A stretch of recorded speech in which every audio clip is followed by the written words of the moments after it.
Hi, everyone. Thank you for joining us on our YouTube newscast here. As we said earlier on live on News Channel 13, that we are going to be here on 13 Now YouTube newscast. Elaine, Houston, and I will be doing this show from 9 p.m. up until midnight, giving you all you need to know about election night coverage. The polls just closed here in New York, and we are being told from AP, is it, Ashley? From AP that the projected winner in Massachusetts for governor is Maura Healey. She is a politician, she's a lawyer, and she also has been the attorney general since January of 2015. And we also want to dip into some coverage that we're going to do later today on News Channel 13. And we also have our Survey USA poll. And today we have Ridge Harris with us, who is a campaign consultant for the Republican Party and candidates. So thank you so much for joining us, Ridge. And I want to talk to you about our Survey USA poll that we released at 4 o'clock. One of the big things on there, which we found surprising, was the question that talked about which of these issues is most important to you in deciding how you will vote this year. The number one was inflation at 37%. Abortion came in at 18%, and then crime at 12%, which was surprising because for a lot of the Republicans, especially Lee Zeldin, they were banking on crime to be the number one here because that is what they were campaigning on. Yeah, certainly. With inflation at a 41-year high, it's certainly at the forefront of everybody's mind. And I really think that this is folks who are voting for the first, second, third time in their life for governor don't remember inflation at this point. And I think inflation that high at this point in their life. So I think people are really making decisions after they look at their bill at the grocery store, the price they pay at the gas pump, and what does that mean from their family. Right. So what do they have to now not spend money on that they were planning on, especially coming out of a pandemic? They want to think about, what's my next investment for my family? And instead they're being told by Democrat candidates that they should plan on eating Chef Boyardee. And I don't think that's the right answer that we should be telling New Yorkers or constituents in our state. And I think it's not surprising to me that that's the top issue, and certainly abortion is going to be a primary issue for people, either pro-choice or pro-life. That's for a segment of people that's always going to be their top priority, their number one issue. So again and again, that always will rank high in the polls. But crime at 12% in this poll. I think it's my sense that is it might be higher than that in certain areas of the state, and that it's something that people are really concerned about. Neighborhoods that folks once feel safe in, we're now seeing late night car break-ins, things like that. I don't know if people are necessarily as afraid to walk down the street, but they may be fearful for their student who or their child who is attending college in a larger city, or they might not want their kids to spend so much time away from home, and I think those are the issues that are really important to the New York voters.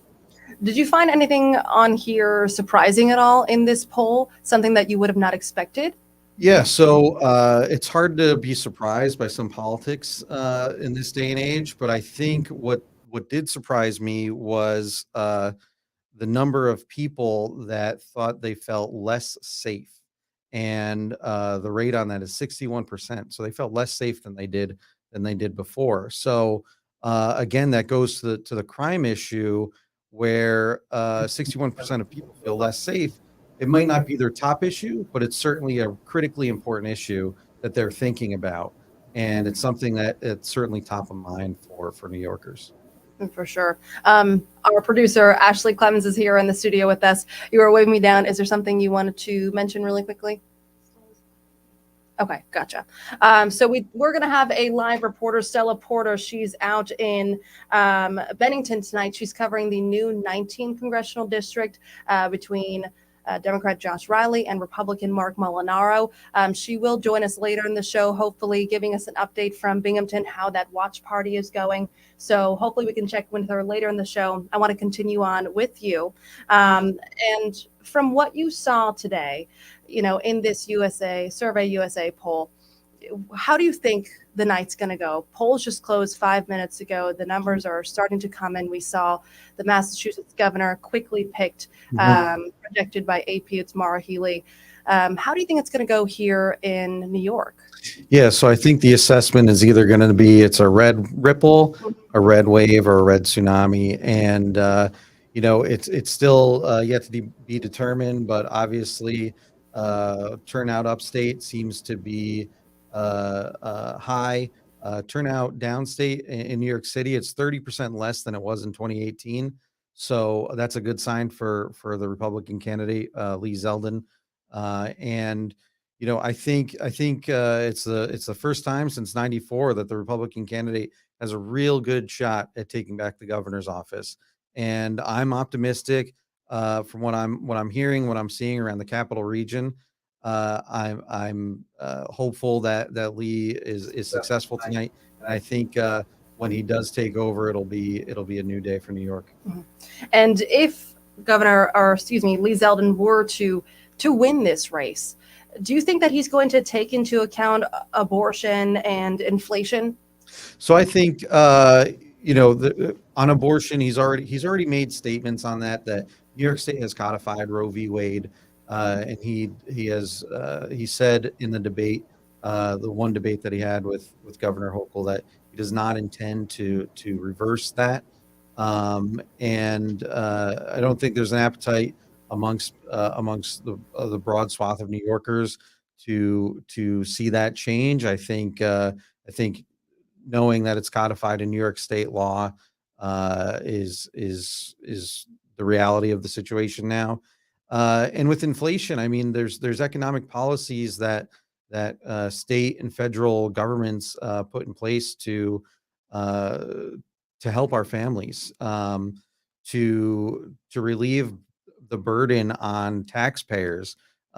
We pay some of the highest taxes here in New York State, and by putting that money back in people's pockets to begin with, rather than issuing rebate checks 3 weeks before an election, is the right thing to do from the start. So keep that in people's pockets so they aren't pitching pennies throughout the year when they are having to face those higher prices at the grocery store and the gas pump. To us here in the studio in the YouTube Now newscast. Thank you so much for talking to us. He's going to be joining us later on our newscast to dive even deeper into this Survey USA poll.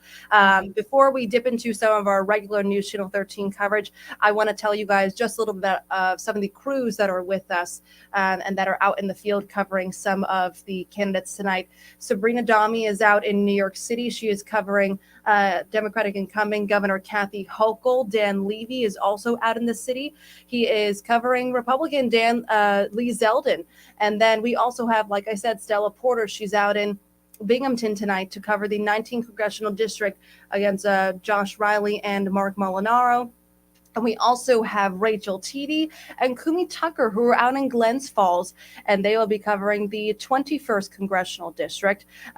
Rachel is covering Elise Stefanik. She is the incumbent, Republican incumbent. She's been holding that seat since 2014. It's going to be hard to beat her because the Democratic nominee is a political newcomer. His name is Matt Castelli. So we will also be hearing from all of our reporters out in the field tonight, giving us information on what they're seeing at that watch party, what the atmosphere is like. So we will have more coverage on that later on 13 Now. For now, we're going to dip into our regular coverage.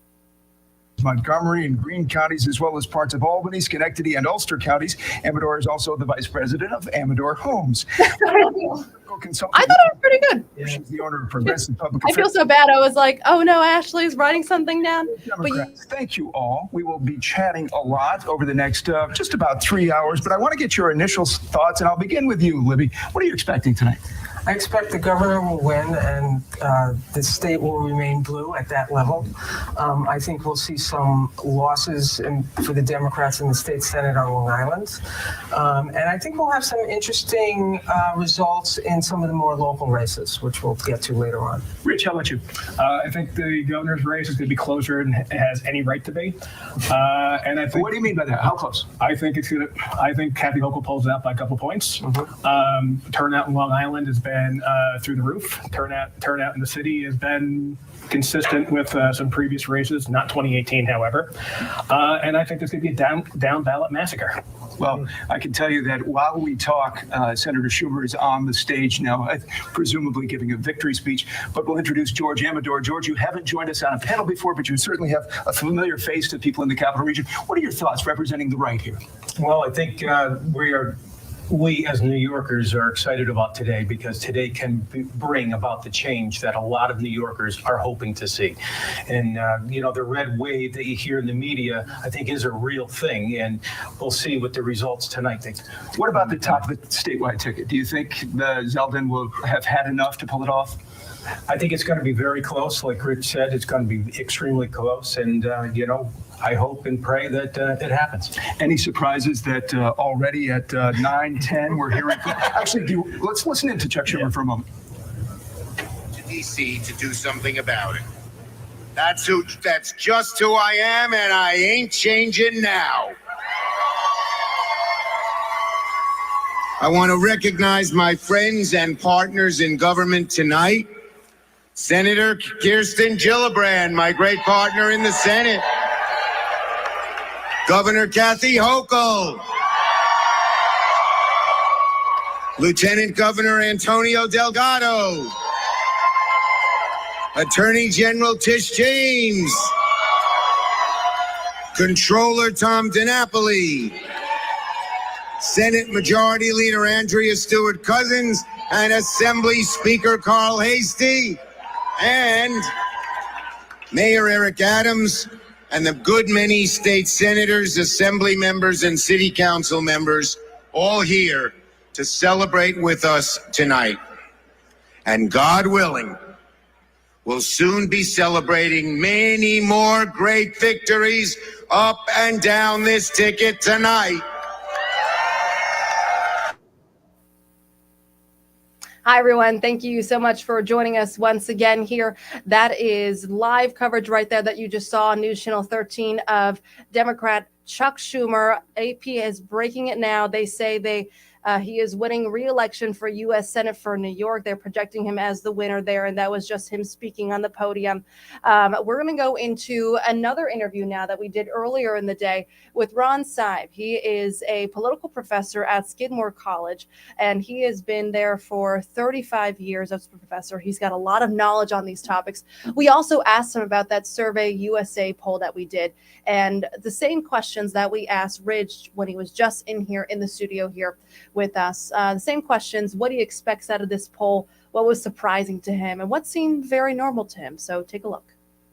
And so I want to dive right into our Survey USA poll. So you've pretty much been studying this poll for the last couple of days now. Yes. It's taken over my life in a good way, We're pretty happy that it's pretty much taken over your life, so you can tell us what you think of this. Exactly. So I want to start with what to you was normal in this poll.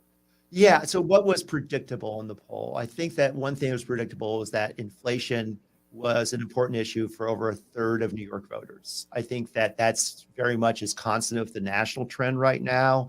The narrative we've heard, which I think has some validity, is that the electoral environment has become much more favorable to Republicans the further we get away from the Dobbs decision back in June and early July. And so back in August and September, there was a lot of thinking, which I think, again, was pretty valid, that looking at the registration numbers in states like Kansas and in New York and other states in particular, where we saw Democratic registration going up. So most of the people who were registering to vote were Democrats, and many of them were women. That seemed to be a fairly clear indicator that Dobbs was propelling people to register to vote. Who obviously had not voted in the past. So whenever you have an injection of new voters into the electorate, that can throw out all the kind of historical data or historical reference you want. Right.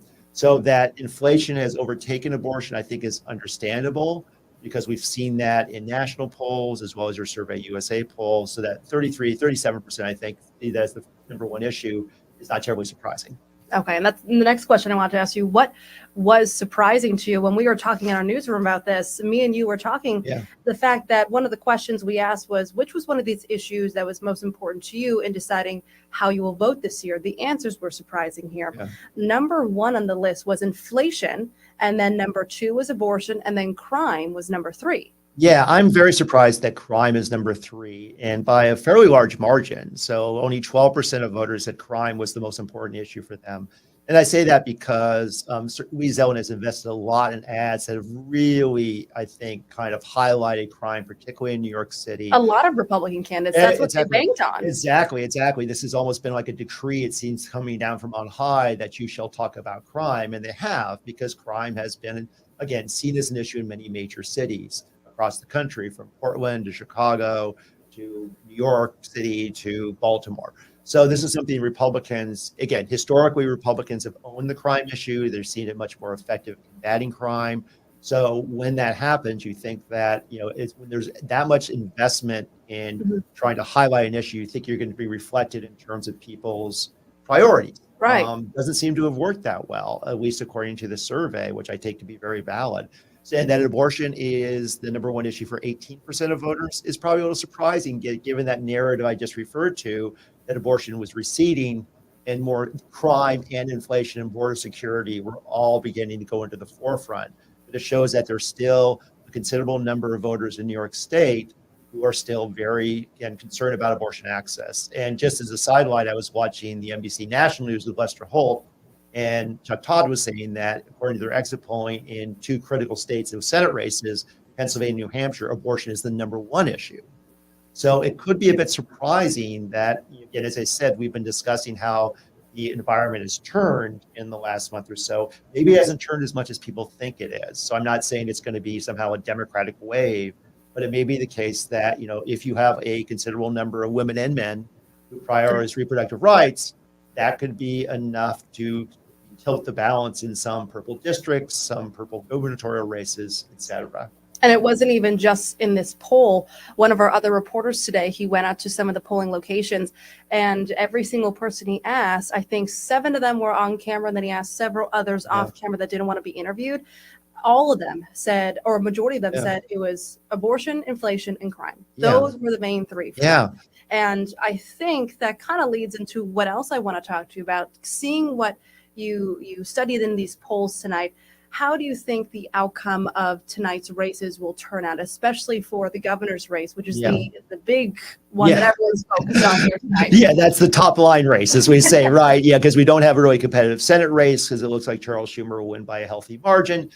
So I think that, again, if it's the case, again, looking at this poll data and sort of trying to tease out trends here, it looks like Hochul will likely win. The margin maybe anywhere between 5 and 10 points. So I think that, again, I think it would have been very good news for Lee Zeldin if inflation and crime were both number one and number two, right? But that abortion is clearly still driving turnout, it appears like. That means that there are going to probably be more Democrats than expected coming out. And we talked off camera about this. In New York, which is a very solidly blue state, there are even actually more independents in the state than there are Republicans in the state. The hope for a Republican to win statewide is what political scientists love to call differential turnout. That is, you get Republicans surge to the polls and Democrats stay home. Now, in an off-year election, like a midterm election, the party that does not control the White House usually does get a bump in turnout. But in New York, that has to be a huge bump, right? That has to be a mountain of a bump. And so I think it's just very difficult for any Republican candidate, even in a year where you have Republican tailwinds, to win the governorship of New York, because you just don't have enough Republican votes to win. You have to win independents. You have to actually be able to entice some Democrats to cross party lines.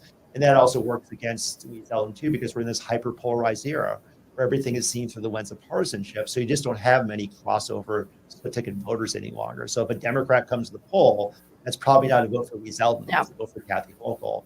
And the independents, generally speaking, because it's a blue state, we'd expect the independents if they had to say state of preference, would probably lean Democratic. So it's just very difficult unless you have, again, a huge kind of difference in turnout, where, again, one party's voters are just energized and the other party's voters are anemic. It's hard to win statewide. Ron Syme, thank you so much for joining us. My pleasure. Thank you for the privilege of doing this. Yep. 13 Survey USA poll just released that Rachel talked about. We asked voters, do you approve of the job your member of Congress is doing as U.S. representative? And here are the results. 18% strongly approve, 33% somewhat approve, 19% somewhat disapprove, 12% strongly disapprove, 18% not sure. And to our panelists, I would submit that there should be one more category. Do you know who your U.S. representative is? And I say that only half jokingly, right? Because I'm guessing many do not. Yeah, I think what political scientists have found is that recall of your representative is pretty poor, but recognition is usually high. So when you see the name on the ballot, you recognize, oh, that's my representative, Paul Tonko. But if you ask people who's your representative, they oftentimes blank or they give the wrong answer. So I think it's name recognition that you care about. When people are when you see that ballot, you want to know that your voter is going to identify you as the incumbent. Former Senator George Amador, I ask you, are you surprised in that poll which showed that 42% of people polled were not familiar with Elise Stefanik's name? Not surprised. No. You know, Elise has done such a great job representing her district. She did not go around the state of New York campaigning on a statewide ticket. She stayed within her lane and represented her congressional district, then went into the new congressional district in the new territory to become familiar with the constituents there and the voters. So I'm not surprised at all. Republicans need just a 5-seat flip to take control of the House of Representatives. What does that mean for Elise Stefanik, Rich? It means that She'll be still number 3 in the Republican Party. Yeah, and with the victor goes the spoils. Now the question is she going to be a statesman or a stateswoman and look out for the good of New York, or is she going to look out for her district? Of course, that's assuming she wins. We don't have the results yet. We should point that out. Libby, you're nodding your head. Are you a fan of Elise Stefanik? No, but it's not just whether she's going to do what's right for the state or what's right for her district. I think she's going to do what's right for her. And if they take the House, she will rise up in leadership and importance even more, and she will do what's right for Elise, regardless of what's right for any other political situation that might come up, whether it's her district, whether it's the state. She's going to do, as most of these folks do, Republican and Democrat to some degree, they're going to do what's right for them so that they can maintain their position. Ron Syme, if Republicans take the House, will there be an impeachment of President Biden? I think it's implausible but possible. I think that, again, we talked earlier in a newscast, I think that Elise Stefanik and the Republicans, I agree with what Libby said, I think all politicians are thinking primarily of their next election. But I think the Republicans have to decide if they're going to have a positive policy agenda that they want to prosecute through the House, or is it going to be all investigations? And I think there's going to be a battle within the caucus over that question. And do you want to sort of talk seriously about border security, about tax cuts, about fighting inflation, or is all your energy really going to be focused more on investigating the Biden administration and thinking about impeachment? And so I think there'll be a division within the caucus. And I hope that it turns out that it's going to be more of the latter, because I do think it's important to have an opposition party. The Democrats have been in control for some time, that presents a policy alternative. I think that's good for the electorate. I think it's good for the country. We are hearing there is going to be an announcement next week, a week from today, at Mar-a-Lago regarding former President Trump and his future plans. Former Senator George Amador, do you think there's any world in which he announces Elise Stefanik as a running mate? Could be. You know, he totally surprises everyone every single time he says something. So it's a possibility. I just look at the good of New York. You know, here in New York, we need strong representation. We need a balanced government. So to have the flip of the House in Washington and her rise to a prominent position, even higher than what she has right now, could mean a whole lot more, especially when you have, if Chuck Schumer remains the Senate Majority Leader, a balance there for New York. And at least can bring home the proverbial bacon. Yes. Rich? I think if he can do it, Donald Trump will announce Donald Trump as his running mate. on that No.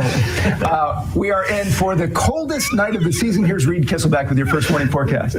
Hey, Mark, it's a good time to transition over there for us here. Frost scrape forecast for tomorrow morning. We are definitely seeing the coldest night of the season after starting with the warmest first week of November in recorded history for us here from Albany. Tomorrow morning, we actually could have a little bit of some frost, 2 to 4 minutes of extra time potentially for you on the car there. We're going to be starting out the day with temperatures in the 20s across a large part of the region, thanks to clear skies expected overnight tonight. As we get closer towards noontime, temperatures will climb towards the low to mid 40s, and highs for the day will be reaching into low 50s, which is going to feel cool, but that is actually seasonably normal for this time of year for us here. So a look outside on our CDPHP for morning cam in Albany. We're sitting at 40 degrees, a little bit of a breeze outside at the moment, but we have clear skies in place on the satellite and radar. This is a loop over the last few hours. These clear skies stick around overnight tonight, allowing for us to get down into the 20s for our overnight lows. And you can see we have clear conditions extending out towards the Ohio Valley. And so our next thought for transition of where to look for our next opportunity for weather is actually coming from down south of what is now currently Tropical Storm Nicole, which is still making its way closer towards the Florida coastline. Could even be a Category 1 hurricane by the time it does so. Currently right now, sustained winds at 65 miles per hour and gusts up to 75. What we're going to see is this will make landfall tomorrow, more so in the later part of the day. As it does so, it will eventually push further north. We won't see any impact from this on Thursday or even into the start of the day on Friday. It's going to be more so mid-Friday afternoon into the evening time on. Rain showers will fall in, falling heavy at times and lingering into Friday.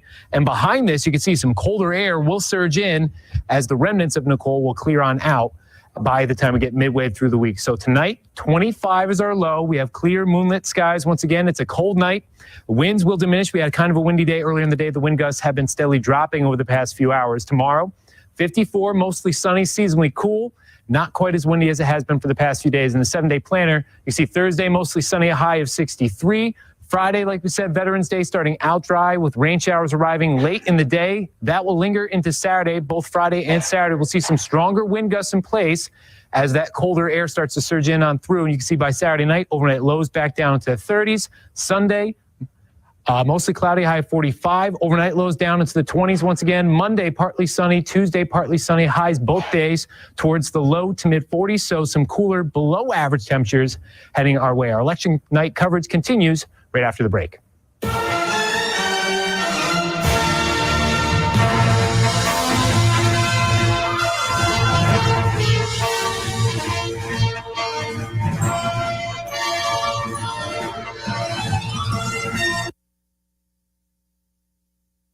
News Channel 13, live at 9 on My 4. Coverage you can trust. Skis on the House was started by our founder, Bud Heck, who had a great vision that he wanted every child to have the opportunity to ski. So we came up with a program for every kid that is 5 and under. They could have a seasonal lease, either skis and boots or snowboard and boots, for free.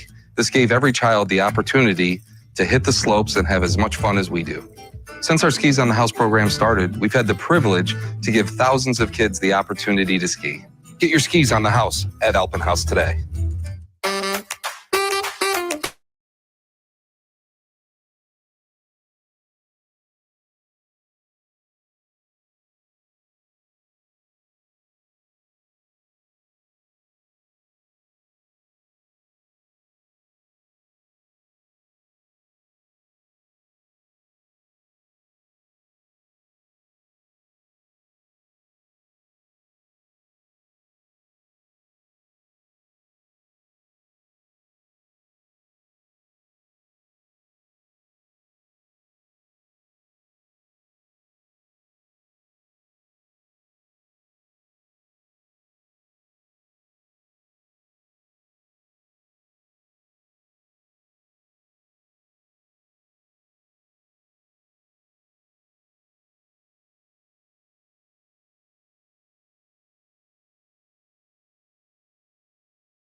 to come in and for Kathy Hochul to take the stage, but wanted to get your thoughts on where your head is at right now. Well, look, I'm glad that this campaign is over. I think that there have been a lot of talk and there's been a lot of controversy that's been raised, and we have Kathy Hochul, who's just been such a solid leader in our state, doing things to keep us safe, to make sure that we're investing in infrastructure and growing jobs, doing a fabulous job, and she never bought into that negativity. And I'm really proud of, the fact that I hope we are about to elect our first woman governor in the state of New York. Speak directly to the Capital Region viewers watching right now and what this night means for them, in your opinion. I think it's a great vibe down here, but it's also about an up.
Hi, everyone. This is Tessa Bentulan again with News Channel 13. We're up on our YouTube newscast, as we said. Elaine, Houston, and I will be on here from 9 o'clock until midnight, giving you all your election updates online as well as on air and over on News Channel 13. So right now, I want to bring back our campaign consultant, Ridge Harris. You work very closely with Republican candidates and parties. And we were talking about that Survey USA poll. We talked about it a little bit earlier. Just your thoughts on this. What was surprising to you? What seemed normal to you? And I want to dive a little bit deeper into the crime aspect here, because as I said earlier, this is what a lot of the Republican Party banked on this year, especially cashless bail. So let's talk a little bit about that. What do you think of cashless bail? That was one of the questions we asked people. One of them said 22%, more fair than the previous cash bail system, 35% less fair than the previous cash bail system, 19% said no more or less fair, and 24% said not sure. I think what might be a little bit confusing for people here is a lot of people don't really understand what cashless bail really is. So sometimes I think they might not be able to give a full answer or a wholehearted answer just because they don't know it. And it is very confusing to understand in the first place. Right. Certainly, we hope that all New Yorkers are law-abiding citizens and don't ever have to be presented with the fact that they're facing a potential situation of cashless bail. But really, it's it's the perception is that New Yorkers feel that this has made our streets less safe, and that is because folks have been arrested for committing a crime, presented in front of a judge.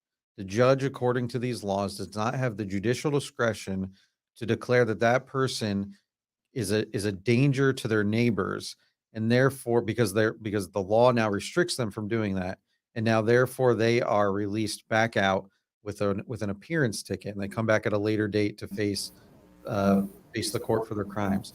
While they're out on the appearance ticket, there's been instances where those same people commit another crime. And those victims of those crimes are saying, this wouldn't have happened to me if this law wasn't in place. And if that judge had the discretion to say this person is a danger to society, should remain behind bars until their court hearing, then that would have been the instant that would have prevented that second crime from happening. So there are recorded instances where people have been released under the new cashless bail laws and have committed a second crime that would not have been committed under the laws before these new bail laws were passed and signed into law.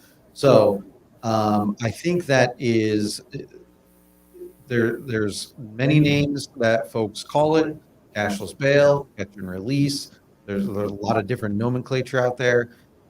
So to your point of where people don't know what it is, it's because it's being called so many different things by so many different groups. But the reality is there are instances where people have committed a second crime when they would have otherwise been in jail or been held until their court date. So there's no denying that fact. But so I think it's a decision that people make. Maybe it hasn't impacted them or their community, or it hasn't been prevalent enough where it becomes a major issue for them. But it's certainly, we're seeing it have an impact on people's perception of what's happening around the state. And then that, I think, also ties back into the other statistic on the survey about 61% of people feeling less safe than they did a year ago. Only 6% said they feel more safe today. Right.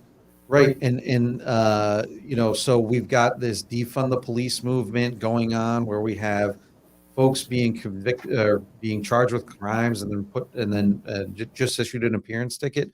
So it seems to be that that there is there's this position that the people who are committing crimes aren't being punished for them.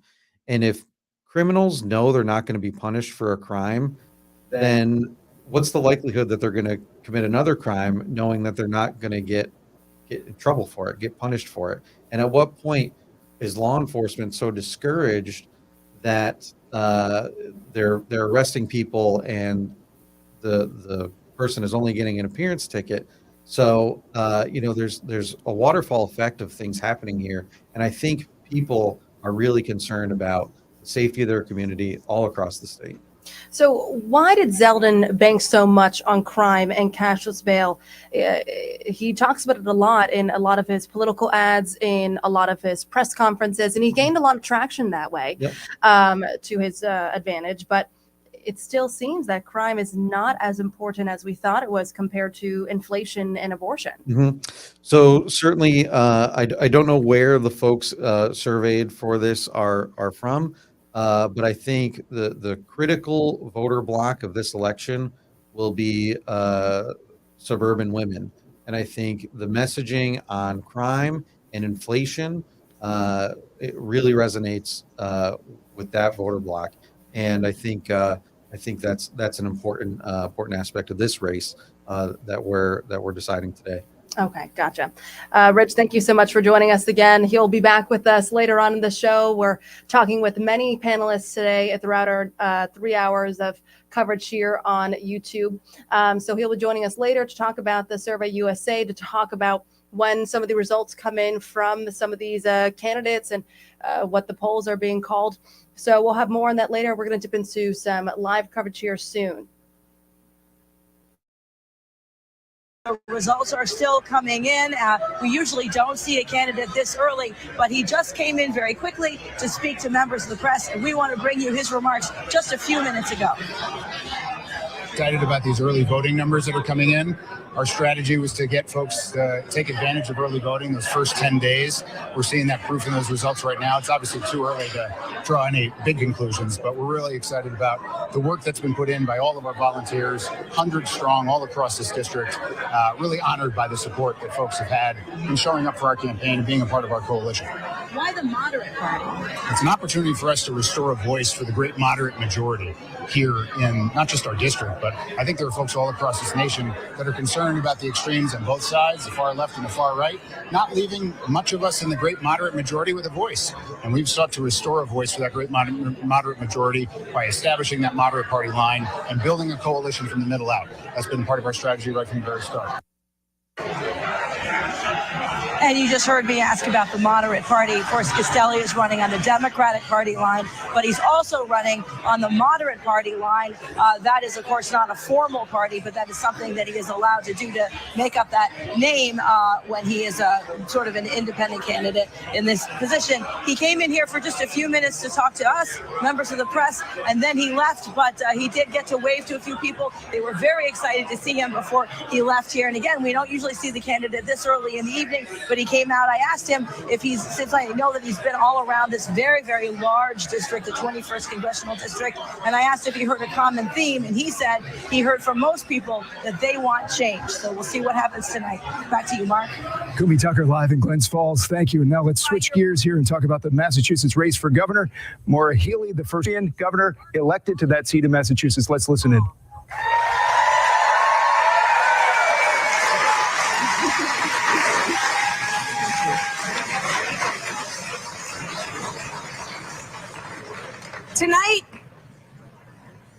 Tonight, I want to say something to every little girl and every young LGBTQ person out there.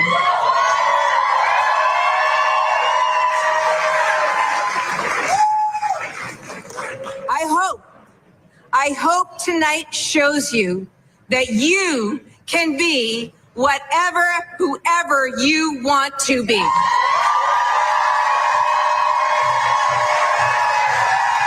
And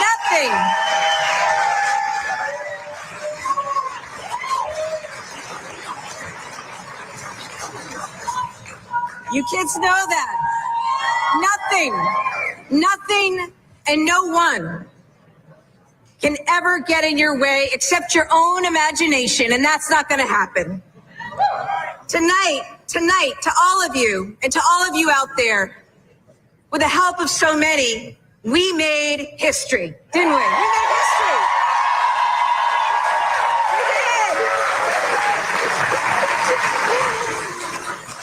I stand before you tonight proud to be the first woman and the first gay person ever elected governor of Massachusetts.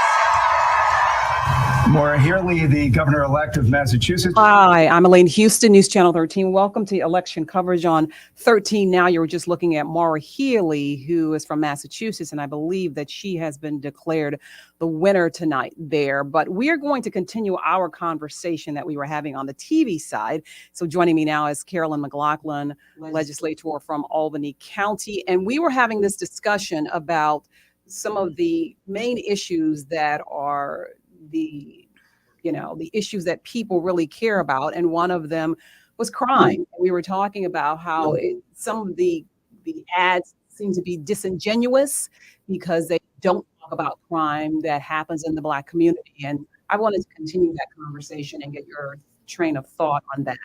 Well, it seemed to incite fear in people. They're coming to get you. I don't know who they are, but that's what I saw when I saw those commercials and those ads, because it really weren't solution oriented. It was just a matter of vote for me because I'm going to attack the issue of crime in your neighborhood. And if I give you a sense that I'm the only one that has that answer, and that I'm feeding into that fear that you might have that somebody's about to break into your home. But what solutions do you have where the crimes are really taking place? Who are you talking to individuals about? What ideas do you have about solutions? Are you talking about economic opportunities? Are you talking about educational opportunities? Are you talking about affordable housing opportunities in communities where crime is taking place? So those are solutions, but none of that was being offered in these discussions about crime in ads. Yeah, you think it was just sort of like a reactionary, and it was, I think one in particular was after what happened to Lee Zeldin.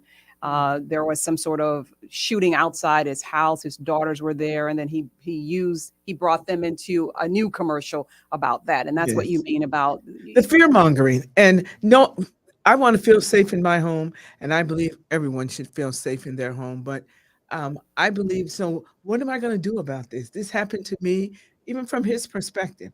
This happened to me, and this is what I want to do about it. Mm-hmm. This is what I want to do to change that. So what happened to me doesn't have to happen to you. Mm-hmm. Not just by electing me, but what are the solutions that were being offered? That is what I did not hear. Right. Okay. Hold that thought, because we want to go to Kumi. And Kumi is covering Castelli right now. He's a neophyte in this race. Let's go to Kumi and see what she has to say.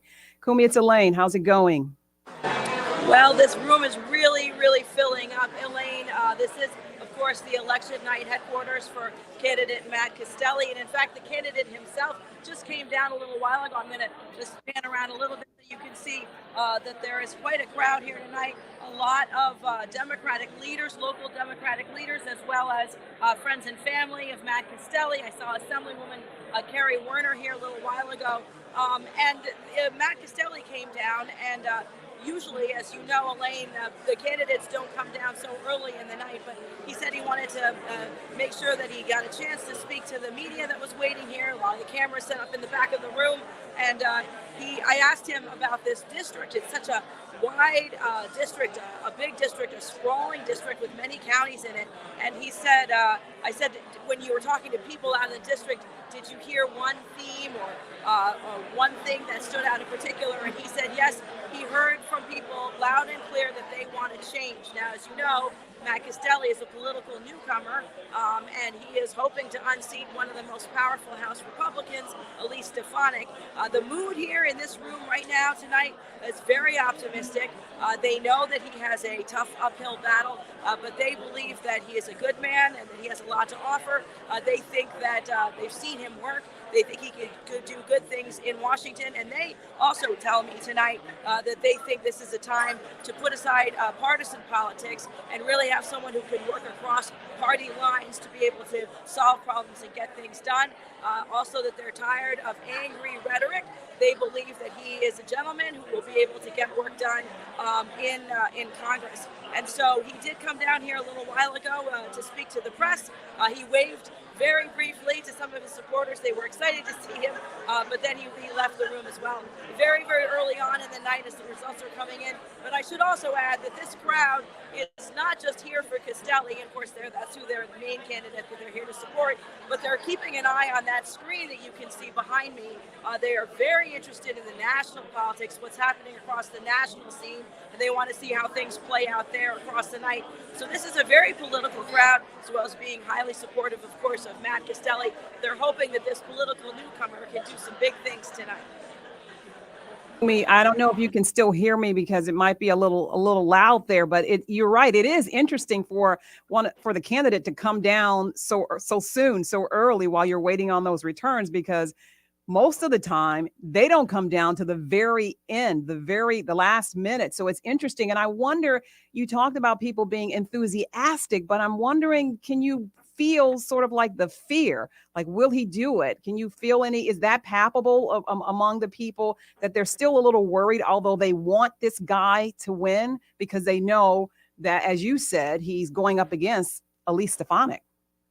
Well, that's a really good question. And as you know, you've done this, you've done election night many times, so you're an expert.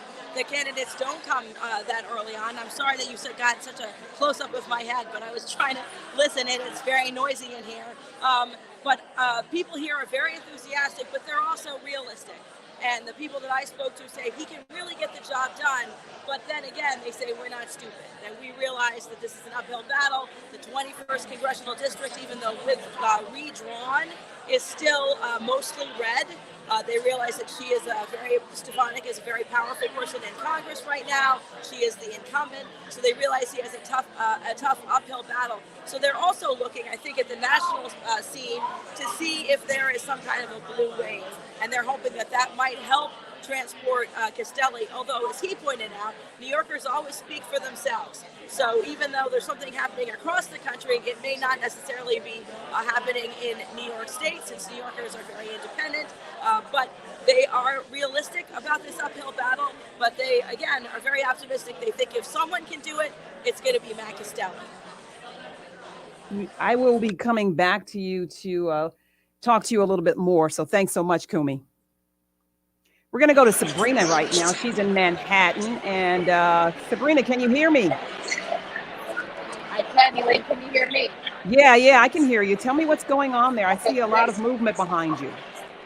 Yeah, this room is packed, Elaine. There are several hundred people here, and I'll try to kind of give you a look behind me. As you can see, this is venue is called Capitol. It's in Lower Manhattan. For people familiar with the area, it's Bowery and Grand Street. And that big screen behind me, that's the stage, and that is where we are expecting Kathy Hochul to speak and address the crowd at the time when I think they feel ready. The early numbers are coming in, and we've been bringing those to you. And right now, according to the early numbers, Kathy Hochul has a lead over her Republican challenger, Lee Zeldin.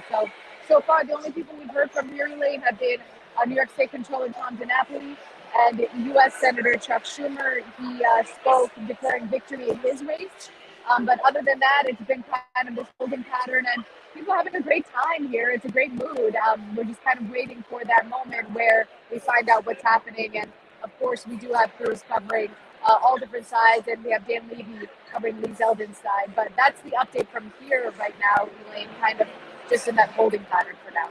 All right, Sabrina, thank you. We will come back to you. I want to go to my guest here in the studio with me right now. You have been at, these kinds of things on election night. I mean, you've run for office yourself. What was it like for you to see that and see all the people? And I'm asking that because that's democracy. This is what you're supposed to do. You're supposed to go cast your ballot, and then you're sitting here to wait with your candidate, waiting for your candidate to come down or whatever. And this is democracy. What was it like to watch that? Well, it brings back that, gives an energy that comes up in you. And there's just, this apprehension. You're eager. How's it going to turn out? You're anxious to see numbers. Yeah. And even though the numbers can go up and down throughout the evening, and you hope for the best. And you try to stay positive, and the energy in the room is helpful. I see the hundreds of people that are there, and for the governor to be looking out and watching that and seeing all of her supporters, that's got to be energizing. And it brings her some comfort and lets her know, we're gonna, it keeps you thinking, we're gonna do this. Yeah. We're gonna do this. And you gotta stay upbeat. You can't afford to let any moment of doubt creep up in there, because you've worked so hard to get to this point. You gotta stay up, you gotta stay with it to the very end. Yeah, I wonder if you can talk about, the governor had a great lead over her opponent. What do you think happened? There was, I guess at one point, there was at least 20 points difference, and then to get it down to 6, and then within the margin of error, I believe that there was many things, some things happened, the whole crime issue, some of the things that happened to her opponent, they capitalized on them in a big way.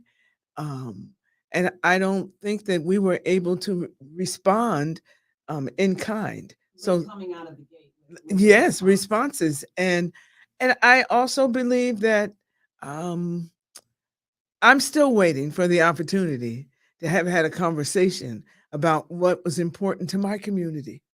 We never had that conversation. After requesting the opportunity to share that, either with the lieutenant governor or the governor, and that never happened. So I think that was a mistake. Uh, we shouldn't be this close here in New York State with the governor, first woman to be elected as governor of New York State. We should not be this close. I'm of the mind, I don't think we're going to know before we leave tonight. I'd be Mm. surprised if we do know, because that's how close I think it's going to be, based on the energy that I saw coming from the other side. And Why do you think that was, though? Do you think that the governor we talked about this on the television side of this, allowed or worked with the mayor, and the mayor was her spokesperson here, so to speak, if you will, because a lot of the times that we saw the governor was in Buffalo, other parts of the state, and as you said, the caucus, your group, tried to have a conversation with her, or even, she's busy, even a representative, and no one showed up. Albany County is taken for granted that we're going to be supportive. The governor, the Democrat, is going to win Albany County.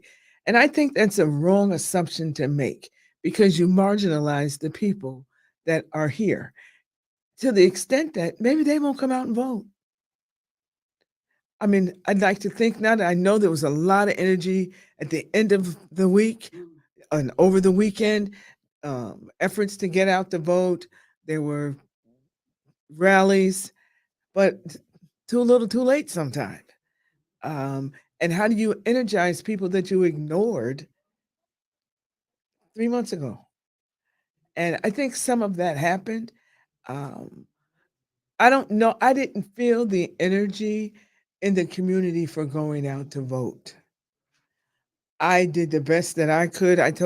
Today I was out, I had a scarf on, looked like the American flag, and I said, I too am America. So go vote. Even though I early voted, I was encouraging people at my church, everybody I saw. If you can't, don't put that pressure on yourself on election day. Things are gonna get in the way. You're gonna look up, it's 8:45. Oh, I didn't go vote yet. Go vote. So I encouraged people to get out early and get it done. And just continue to pay attention. There was too much at stake in this election, not just locally, but nationally. So I paid a lot of attention as to what was going on from Arizona to New York State, from Florida to New York State, from Wisconsin to New York State. I mean, these midterm elections really took on a whole new meaning for me. And every opportunity I had to speak to somebody about it, to encourage them to be involved, I took advantage of that.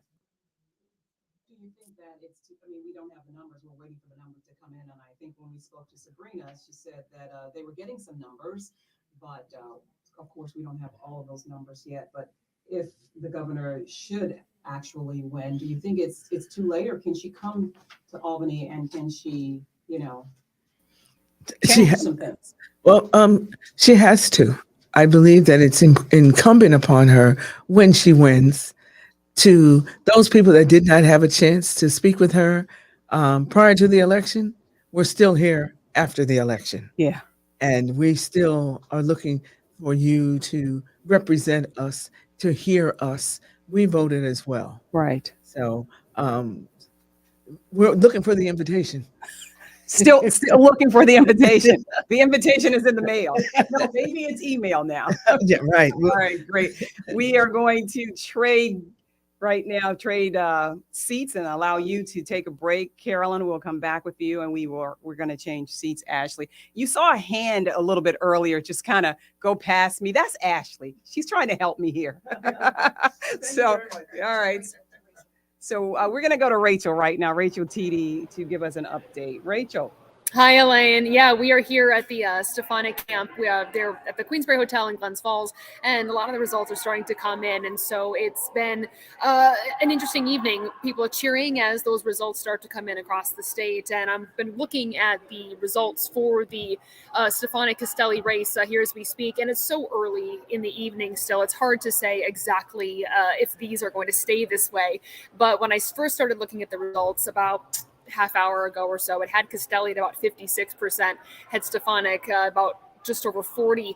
And now I'm looking at them now. I just refreshed the page and it has Castelli at 49.9% and Stefanik at 48.67. So still a very fluid situation watching these results start to come in, but very energetic crowd at the watch party here. I stepped out into the lobby of the Queensbury Hotel to get away from the noise so you could hear me just a little bit better, but it's been a lot of energy in that room. People are very excited about these results, and Stefanik has said previously that she was feeling very confident that she would win this election tonight, so we expect to hear from her later tonight as the results come in and a little bit more definitive, and then we're expecting to get some media availability with her tonight as well to ask some more one-on-one questions. Rachel, let me ask you a question. You've covered these things before. What's the crowd? Is it enthusiastic? Is it mixed with fear? People are concerned, or are people just like, they know that their candidate, or they believe their candidate is in great shape right now, even though all of the numbers haven't come in? Can you tell? Is it palpable what people are feeling? Yeah, that's a good question. And, when I've covered some of these things before, sometimes the crowds can tell a little further on in the evening, maybe around 10:30 or so. Right now, they are pretty confident in that room. They feel like that they have this in the bag. And even though the results are, like I said, are pretty much 50-50, let me refresh my page here again one more time just to see. Yeah, just in the last couple minutes that I've been speaking with you, it is now 50% Castelli, 48.5% Stefanik. So changing fluidly, which is a normal thing as you see these results start to come in. They count the ballots. It's normal to see it fluctuate that much. But compared to other races that I've covered in the past, they're feeling pretty confident in that room right now, Elaine. Right, Rachel, we'll come back to you. Thanks so much. Of course. Okay, we're back here in the studio. My guest is Wanda Willingham. She is on the Albany County Council. The Albany, what? Okay, Albany. She did a shake of the head, and that I'm like, what? Albany County Legislature. I want to continue with some things that we talked about on the TV side, and I want to ask you. I don't know if you got to see Rachel in there. I asked Carolyn about that because you've run for office, you've run for election. What it's like on a night like this? What are you thinking? Are you sitting in a room, sort of secluded? Are you with other people, or are you there with the people who support you, waiting for those returns to come in? Well, depending upon what level you're at, you've been around to as many polling places that you could possibly get to.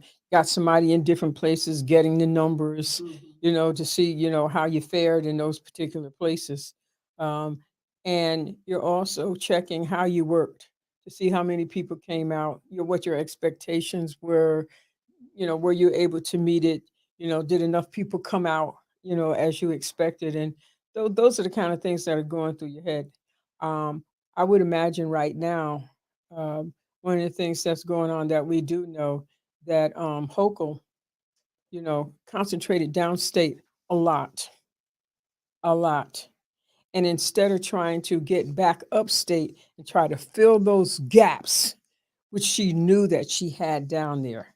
And I think that that probably caused this huge problem, wondering what was going on down in Long Island instead of saying, okay, how many votes do I need upstate to fill that, what we know is a gap down there? And I think that was a huge mistake. And to me, it also, almost sounds like, something that Hillary did. It went somewhere one time. I never saw Hochul one time here, not once. Okay, which is rare in a gubernatorial election, that I don't get to see the gubernatorial candidate, and that wasn't a good sign. When I finally decided to come in, there were the judicial candidates were the ones that had come up here from Sullivan County and different places like that down the way, not clearly all the way downstate, the 3rd Judicial District. And so I went out with them one day. They came up here. They have 7 counties. All right. And it was late in selecting those candidates too, for those the Supreme Court spots. And so when they finally came up, it was 3 women, 3 white women, 3 white women for Supreme Court, 3 positions and 3 white women. And it was the turn of those counties downstate to select. They couldn't find not a person of color, not a Hispanic or a Latina, 3 white women. And so it kind of at this point in my life, and especially in my political life, to know that there's something drastically wrong with that was not acceptable. It wasn't acceptable to me. We have to go. We're going to let Tessa come back in. We're going over to the TV side, but when we come back over here to YouTube, we are going to talk about minority candidates. We know that across the country tonight, there are a number of minority candidates who are running for office. That we know Stacey Abrams is running for governor. We also know that Herschel Walker is, challenging Wharton. I believe Warnock. So we will talk about that. So we'll talk about that and why aren't more people getting into politics? So let's talk about this on the flip side. So Ashley, we will go. We will let Tessa come in. Is that good with you, Ashley? Ashley's giving me the thumbs up on that.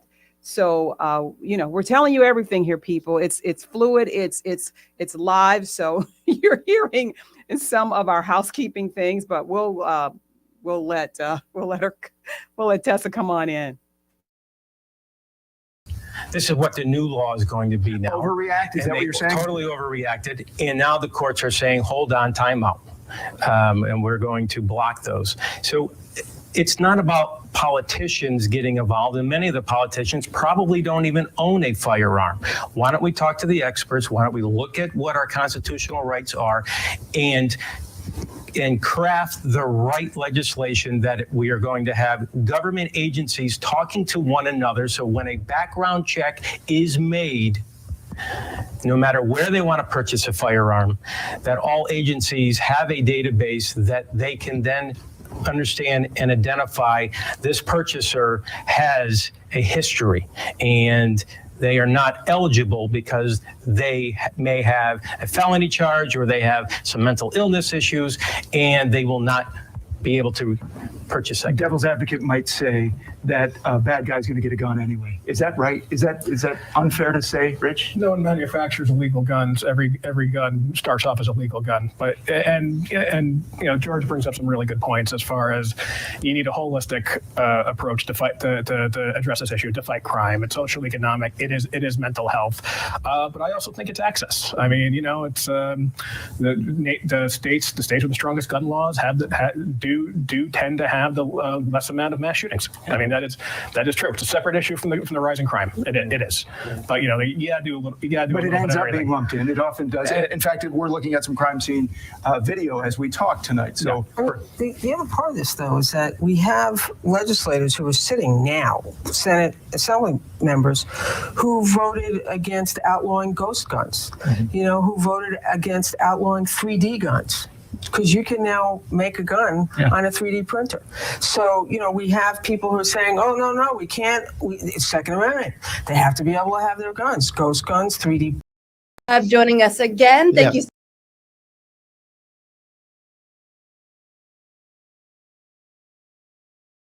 For a conference. I never left the hotel. You were afraid? I was, because it's an open carry state. The hotel was really clear, no guns. I went on a bus to a humane society, went back to the hotel, and that was it. Because it's an open carry state. I fear for what can happen here if we become an open carry state in New York. It's not a safe situation. It's just not. All right, thank you. We're going to continue, and we're going to look at the latest results coming in, plus a live report from Stella Porter covering the hotly contested race in the 19th Congressional District. She'll join us live from Binghamton. Stay with us. Brave service members from across the capital region give so much for our freedom. And on November 11th, NewsChannel. Hi, everyone. Thank you again for joining us here on our YouTube newscast. I am back. Elaine Houston just left the room. I am back here now. And we are going to bring back in Ridge Harris, who is our campaign consultant, a Republican for the Republican Party and for candidates. So right now we're still looking into the polls. It's been about an hour and 10 minutes since the last polls closed down. And so it looks like right now from most of the polling precincts and what they're sending back that Hochul is winning so far, but that doesn't mean that all the numbers are in yet. So we're still waiting to see what's going to happen. Right. So, no election is won until all the votes are counted. We're still hopeful that Lee Zeldin will take back the governor's mansion tonight, and it's important to not count out upstate. I mean, it's the suburban areas, it's more rural areas, people voting for the first time that are going to have a real impact on today's election. And I am being told right now from one of our photographers that Dan Levy might be joining us very soon here on the YouTube newscast. Dan Levy, again, is covering Lee Zeldin down in Manhattan. He's been covering him for pretty much the whole time that, he announced that he's going to run for governor.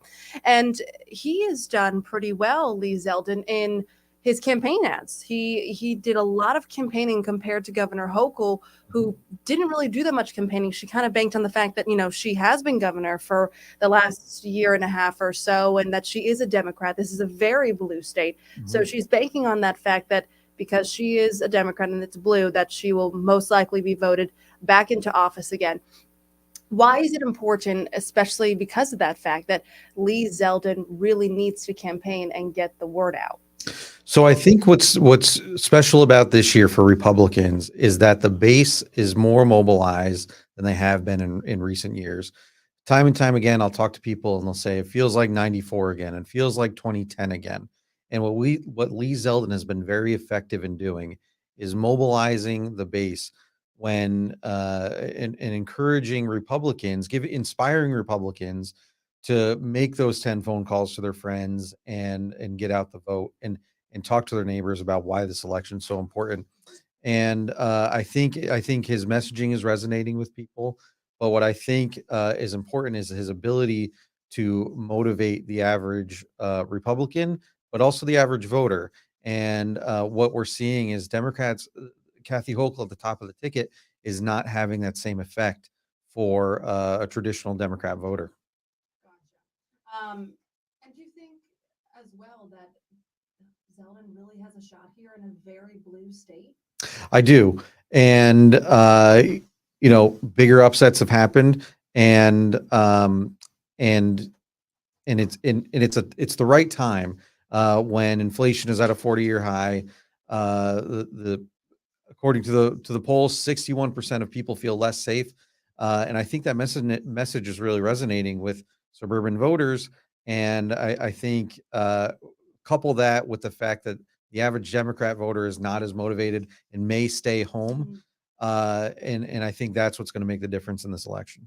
Gotcha. And again, I'm being told that Dan Levy, he is coming up very soon. We're going to get him in as quickly as we can here. Again, he is covering Lee Zeldin down in Manhattan, down in New York City. Sabrina Dahmy is out in the governor race as well, covering Kathy Hochul. Ashley, do you know if he's in the stream just yet? Okay.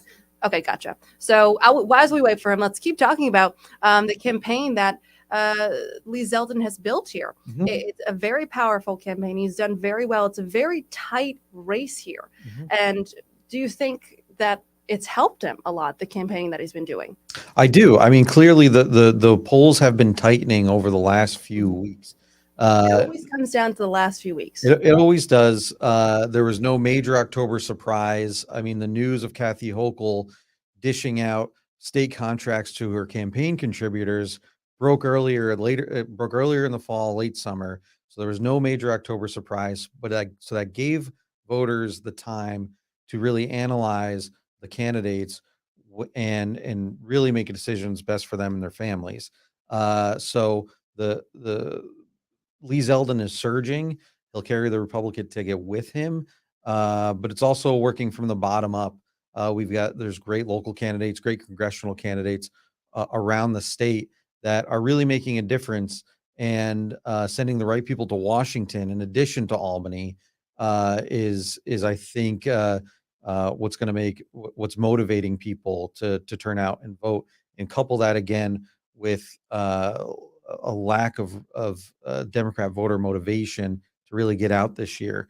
The Republicans have a more inspiring message, in my opinion, that's really activating voters who, for the first time in a while, and maybe Republican voters have looked at the polls and maybe seen in the last 2 or 3 gubernatorial elections that it's a long shot. But Lee Zeldin comes out and really changes that tune and really starts to close the gap early on and really gives the Republican Party a shot at taking back the governor's office. What if he loses here? Because a lot of political analysts, they believe that Hochul is going to win, considering this is a very blue state. And if Lee Zeldin does lose, do you think it is a win within itself how close he got to this governor race, how tight it was?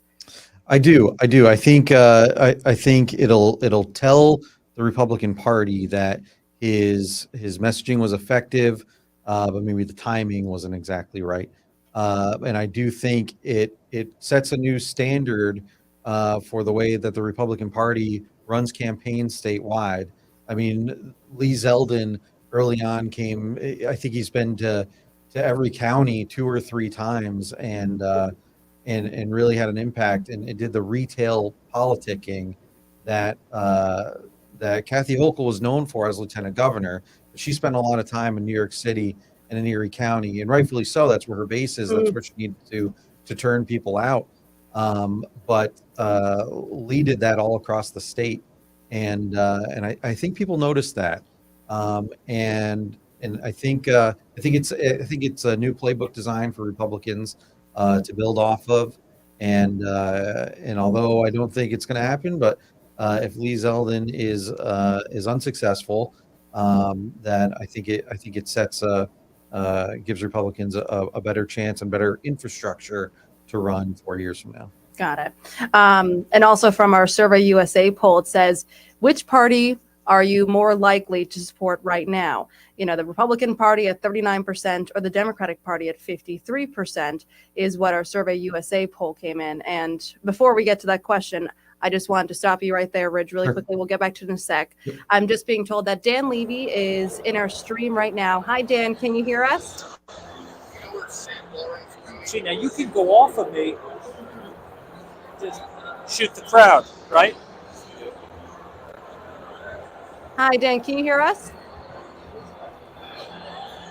Why don't we go up to the edge? Hi, everyone. Dan Levy is with us. I don't think you can hear us just yet. And there's Assad, our photographer, right there.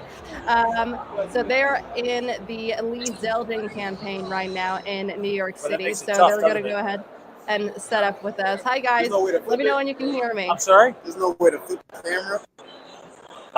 The guess is there is, but It's almost comical to watch the behind the scenes portion of this all. So now everyone can see, what we kind of go through. Why don't what's we go under ahead more? Did you and press give them more? another minute and get back to Rich here really quickly? Is that okay, Ashley?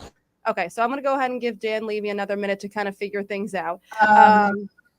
So what we were talking about, let me go ahead and turn down the volume here really quickly. So we were talking about which party are you more likely to support right now? The Republican Party, 39%, the Democratic Party, 53%, 4% said a 33rd party, and then another 4% said they were not sure. So majority said the Democratic Party, given that it is, always has been very blue. But the last time we saw a Republican governor was Pataki about 20 years ago. Do you think that there's ever a chance that we could have a Republican governor again? I think so. In that same poll, the voters indicated that they were more supportive. They believe that Republicans would do a better job at improving the economy and reducing crime. And so and certainly voter enrollment indicates that people would be more inclined in New York State to support Democrats over Republicans. But when it comes down to the issues, people also believe that Republicans are better than Democrats. Okay, so I want to go ahead and. Okay, now I'm back. We're having technical difficulty there. So, Rich, thank you so much for joining us again. So let's go ahead back out to Dan Levy, who is ready to go. So you are out at the Lee Zeldin campaign in New York City. A lot of people I can hear behind you. I see a lot of people as well. So tell me what the atmosphere is like. What's going on, Dan?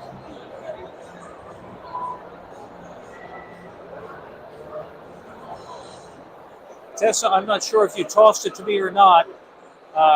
Having trouble with the audio, but I guess the typical question that is asked on election night at watch parties for particular candidates, what is the mood? Well, it's really a difficult question to answer at this point.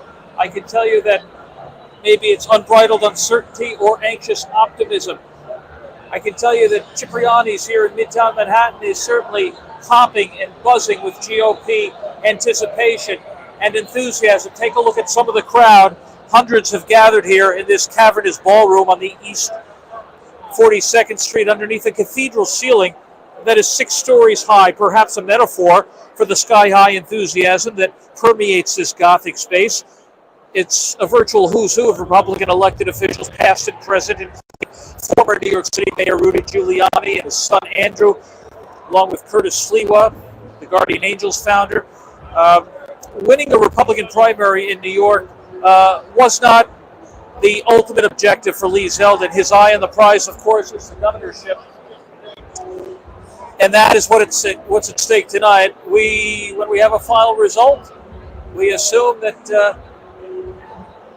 Mr. Zeldin will be here to address the crowd. Whether or not it'll be an eruption of elation or a concession speech, we'll have to wait a little while longer. But that's what's happening here in Midtown. I'll send it back to you, Tessa. All right, Dan, can you hear me at all? I don't know if Dan can hear me. All right. Well, we're going to let Dan go. Thank you so much, Dan. I appreciate it, even though he couldn't hear me. But he answered the question that I wanted him to answer was, what was the atmosphere like in the watch party over there? So I'm glad we got that. A lot of people we saw at the Lee Zeldin campaign. Hopefully we can hear from Lee Zeldin in the next couple of hours. Again, the polls closed just about 1.5 hours ago. It's 10:23 now. We talked a lot, like I said, to Ridge, who is a Republican political analyst, and he works a lot with candidates as well, giving them insight. So let's go ahead and talk to Ron Seib. I did an interview with him earlier before the newscast started, and he also talked about the Survey USA poll. He is a Skidmore political professor for about 35 years. So we talked to him a little bit, and this is his interview. so much. I appreciate it. And we've been talking about our Survey USA poll. Yes. I'm so glad that you studied this because it's nice to be able to talk and really dive into this with somebody. Yes, as they say, drill down, as they say. Exactly. And you have been a political professor for over 30 years. Yes. So you know exactly what we're talking about in New York State. And one of the big ones, we were talking about it earlier, is about the issues that are most important to people and deciding how they'll vote this year. We talked about how inflation was number one at 37%, abortion at 18%, and then crime at 12%, which is the third one on the list. And for Republicans, that's kind of a hit for them because that is what they were really banking on to get people to vote for them. Exactly. As I mentioned before, Republicans really own the issue of crime and, frankly, inflation too. And I thought one of the more interesting, more specific questions in the survey was about cashless bail, which is something that Lee Zeldin, particularly in his debate against Kathy Hochul, was really kind of lambasting her about, like that this was an opportunity for criminals to go free, to commit other crimes. I really thought you would see more New Yorkers really kind of thinking that, having an opinion about cashless bail. Yep. And you had 24% say that they have no opinion about it. And when you look at sort of, do they think that cashless bail has been positive? It's about 23% say yes. When they think it's negative, about 35%. It's actually kind of split. Where my thinking was, because Lee Zeldin has really made that the one kind of policy, when he talks about crime, when he talks about specific policy issues, other than calling for a crime emergency and firing Alan Hevesy, excuse me. The idea was cashless bail. That's what he was saying. Right. Anytime he has the chance to talk about cashless bail, he's going to talk about cashless bail. And like you mentioned, it wasn't that big of a deal in our Survey USA poll than we thought. We asked a lot about crime and a lot about cashless bail. One of them was, what do you think about cashless bail? And 35% said less fair than the previous cash bail system. 22% said more fair than the previous cash bail system, but 24% said not sure. And I think one thing I think might be the problem is a lot of people might not know what cashless bail really is. It is really confusing if you do not know exactly what it is. Exactly. And this is always the struggle of issue polling. When you're polling around candidates or public officials, people at least have some recognition of who these people are and have some kind of opinion.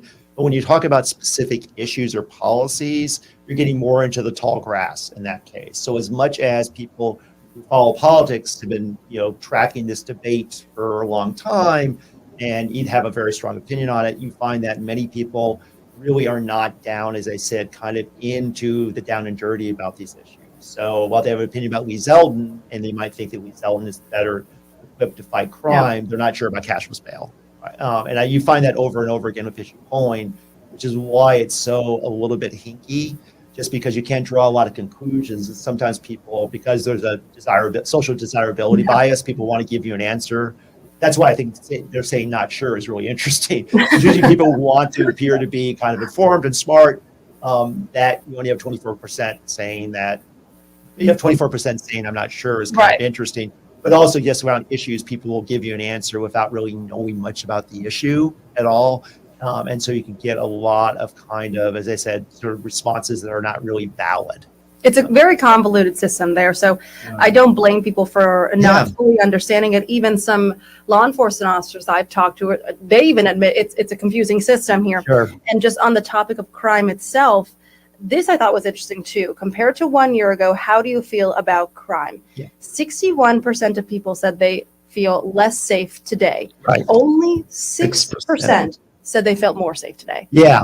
And that again, that sort of tracks more with, I think, the general narrative that people do feel unsafe. And again, reverting back to Lee Zeldin's performance during that debate with Kathy Hochul, he kept saying over and over again, I want to give you your safety back. I want to give you your freedom back. I want to save New York State. And again, I think that does resonate with a lot of residents. Oh, exactly. And you can talk about the fact that, murders are actually down 14% in New York, and the crime that's happening on the subway is usually more larceny, stealing pocketbooks and things like that. But to a lot of the residents, that doesn't matter to them. Doesn't matter to them, no. Crime is crime. And as a reporter who goes out in the field and does stories about crime and homicides and, burglaries and stuff like that and thefts, that the number one, it's a blanket thing for them. It's not what a little bit of what they did, obviously, but you know, at the end of the day, it's like there's more crime happening in my neighborhoods. And that's from a reporter who has worked in several markets, not just here in New York. Has seen that all across the country. Exactly. And as the old aphorism goes, don't bring data to a story fight. Like you have a story here about crime in major cities, not only New York, but in other cities too. And people feel it, right? They feel less safe when they're walking in New York City. So regardless what the data says, that's a really important political consideration, right? You know, so the data can be rolled over by, you know, analysts like me and draw these conclusions like, well, cashless bail isn't really spiking crime, or it's not really as bad as you think you are. But what people feel is more important in terms of how they're whether they're going to vote and how they're going to vote. Like, I mean, so much of this is based on emotion and not necessarily on cognition. And moving on to the other question that was big too, inflation was number one at 37%. I think, and you know, correct me if I'm wrong here, I think that's one of the biggest things right now, because that's what life has been after COVID, is just everything is increasing, the economy. If you watch CNBC all the time, they talk about it every single day. Hey, things are more expensive. We report on this. So that's the first thing on people's minds, especially because if you go to the grocery store, you spend usually $30, and then the next day it's or a couple weeks later it's doubled to $60. It's not something that they have to even read on the news. It's something that they can go to the store or go at the gas station and they see it happening all the time. So I think that might be why inflation is number one. Absolutely. I think it's a very astute point. There's a political scientist named Samuel Popkin who talked about what we call gut rationality, which is like, again, it's kind of in your face. Like people don't need actually even to watch the news, read newspapers, watch debates, listen to candidate statements. They go to the gas station. I'm not at all dismissing the importance of those to be a good citizen. But we understand. But even if you drive by a gas station, you have those big electronic board changing, right? You know, it's from now it's 330, now it's 340, now it's 350. Every time you go to the grocery store, oftentimes people are buying the same things over and over again. And what used to have a bill of $90, now you have a bill of $160. All those things pinch a lot. And this actually, again, it works against Democrats, because really since the 1980s, since Ronald Reagan, inflation has been an issue Republicans have been perceived as better at fighting. And Democrats are better with unemployment. But unemployment is a little bit more fuzzy for most people, just because you may not know somebody who's unemployed, unless unemployment's double digit. And then usually that's high enough where you're probably going to know somebody. But unemployment can be very kind of clandestine. It can be underneath the radar. And politicians are very heavily scrutinized on how the economy is doing. A lot of people, they sway the decisions based on how they think the economy is doing. One of the oldest chestnuts in political science is economic voting. It's the case that those people, you know, the party in power, if the economy is doing poorly, are punished, right? So again, if you the party who controls the White House, if the economy is doing poorly, they're punished. If the economy is doing well, you're rewarded. But it's almost like a light switch, right? If the economy is going up, turn it on, you vote for the party in power. If it's going downward, turn it on, you vote for the party that's out of power. So oftentimes it's a simple binary in that way. But does that hurt Hochul at all? It does hurt Hochul, and I think it's hurting every Democrat right now. I think, you know, because the Democrats control the White House and Congress, they own the economy. That's just the way it is. And again, we go back to the idea, the data says that actually inflation is higher in Europe right now. And we can't blame inflation on Joe Biden's infrastructure plan or on the Inflation Reduction Act. Those things are really— But they're not going to associate it with that. They're going to associate it with the president, the governor, whoever's in charge. And that's the other problem, because as they say also, you know, if you're explaining, you're losing. So if somebody says, you know, the Democrats are overseeing an economy that's highly inflationary, that looks like it's going to go into a recession, and you say, well, hold on, I have 17 contextual factors to bring in right now, people are just going to say, okay, now you're kind of treading water. And really it's the case that I know the facts on the ground, I know what I'm feeling, I'm going to vote for the Republicans. So yeah, I think that is considerable advantage for the Republicans in this cycle and in any cycle, frankly, because they do tend to profit from this issue. That a Democrat is in the White House right now and the Democrats control Congress is just a bonus for them. They're able to kind of, again, parlay that even more. And then the other one was the abortion, 18%. And we asked also a question kind of correlating to that was, on a scale of 1 to 10, how much will the Supreme Court's reversal of Roe v. Wade affect your votes this year. Out of 10, it was 28%. Right. At that 5, just like that middle threshold, 12%, and then a 1 was 12%. So it varies the numbers here, Yeah. but it's still very clear that the overall majority said it's very high on their list. And I think a lot of politicians, especially the Republicans, thought by this point people wouldn't be thinking so much Right. about abortion, but clearly it's still a big topic on people's minds. I'm assuming more women than men, but even for men, it's a big topic. Yeah, I actually love this question because it gets to intensity, right? So the other questions are more about just sort of prioritizing what your issues are or preference. But this is just how much do you care about this issue? Mhm. And so if you take, if you look at those who scored abortion from 8 to 10, so I would say those are people who really care about this issue. They're very invested about this issue. It may be a propellant. That's 50% of the people in the sample ranked it from 8 to 10, while 20% ranked it 1 to 3, which tells me that the people who care about abortion really care about abortion, right? And if they really care about abortion, that's a pretty good proxy for turnout. Like, again, if you're that invested in an issue, you think choices on the ballot, you're probably going to turn out. So I think, again, if you're a Democrat, again, running in, the 18th, 19th, just these swing districts, 22nd district, or a Kathy Hochul, you're encouraged by that because so much of the election I refer back to is really based more on who turns out to vote. Mm-hmm. And usually it's habitual voters. If a party or a candidate can find that elixir that will actually propel new voters to the ballot box during a midterm, that's a huge advantage. And again, in New York State, if those voters are Democrats, it's almost an insurmountable advantage for a Democrat. For Lee Zeldin, if he were to win tonight, would he take this at all into consideration, you think? Yeah, it's really an interesting question. I think that what Lee Zeldin has been saying about abortion access in New York is very true, which is that there's nothing he can do as governor to limit abortion access in the state. Like, Yes. I mean, he can appoint people, who might be pro-life to various positions, but there's nothing he's going to be able to do. It's still going to be a Democratic legislature. Mhm. The only question is, will it still be a supermajority in the Senate for the Democrats or merely a majority?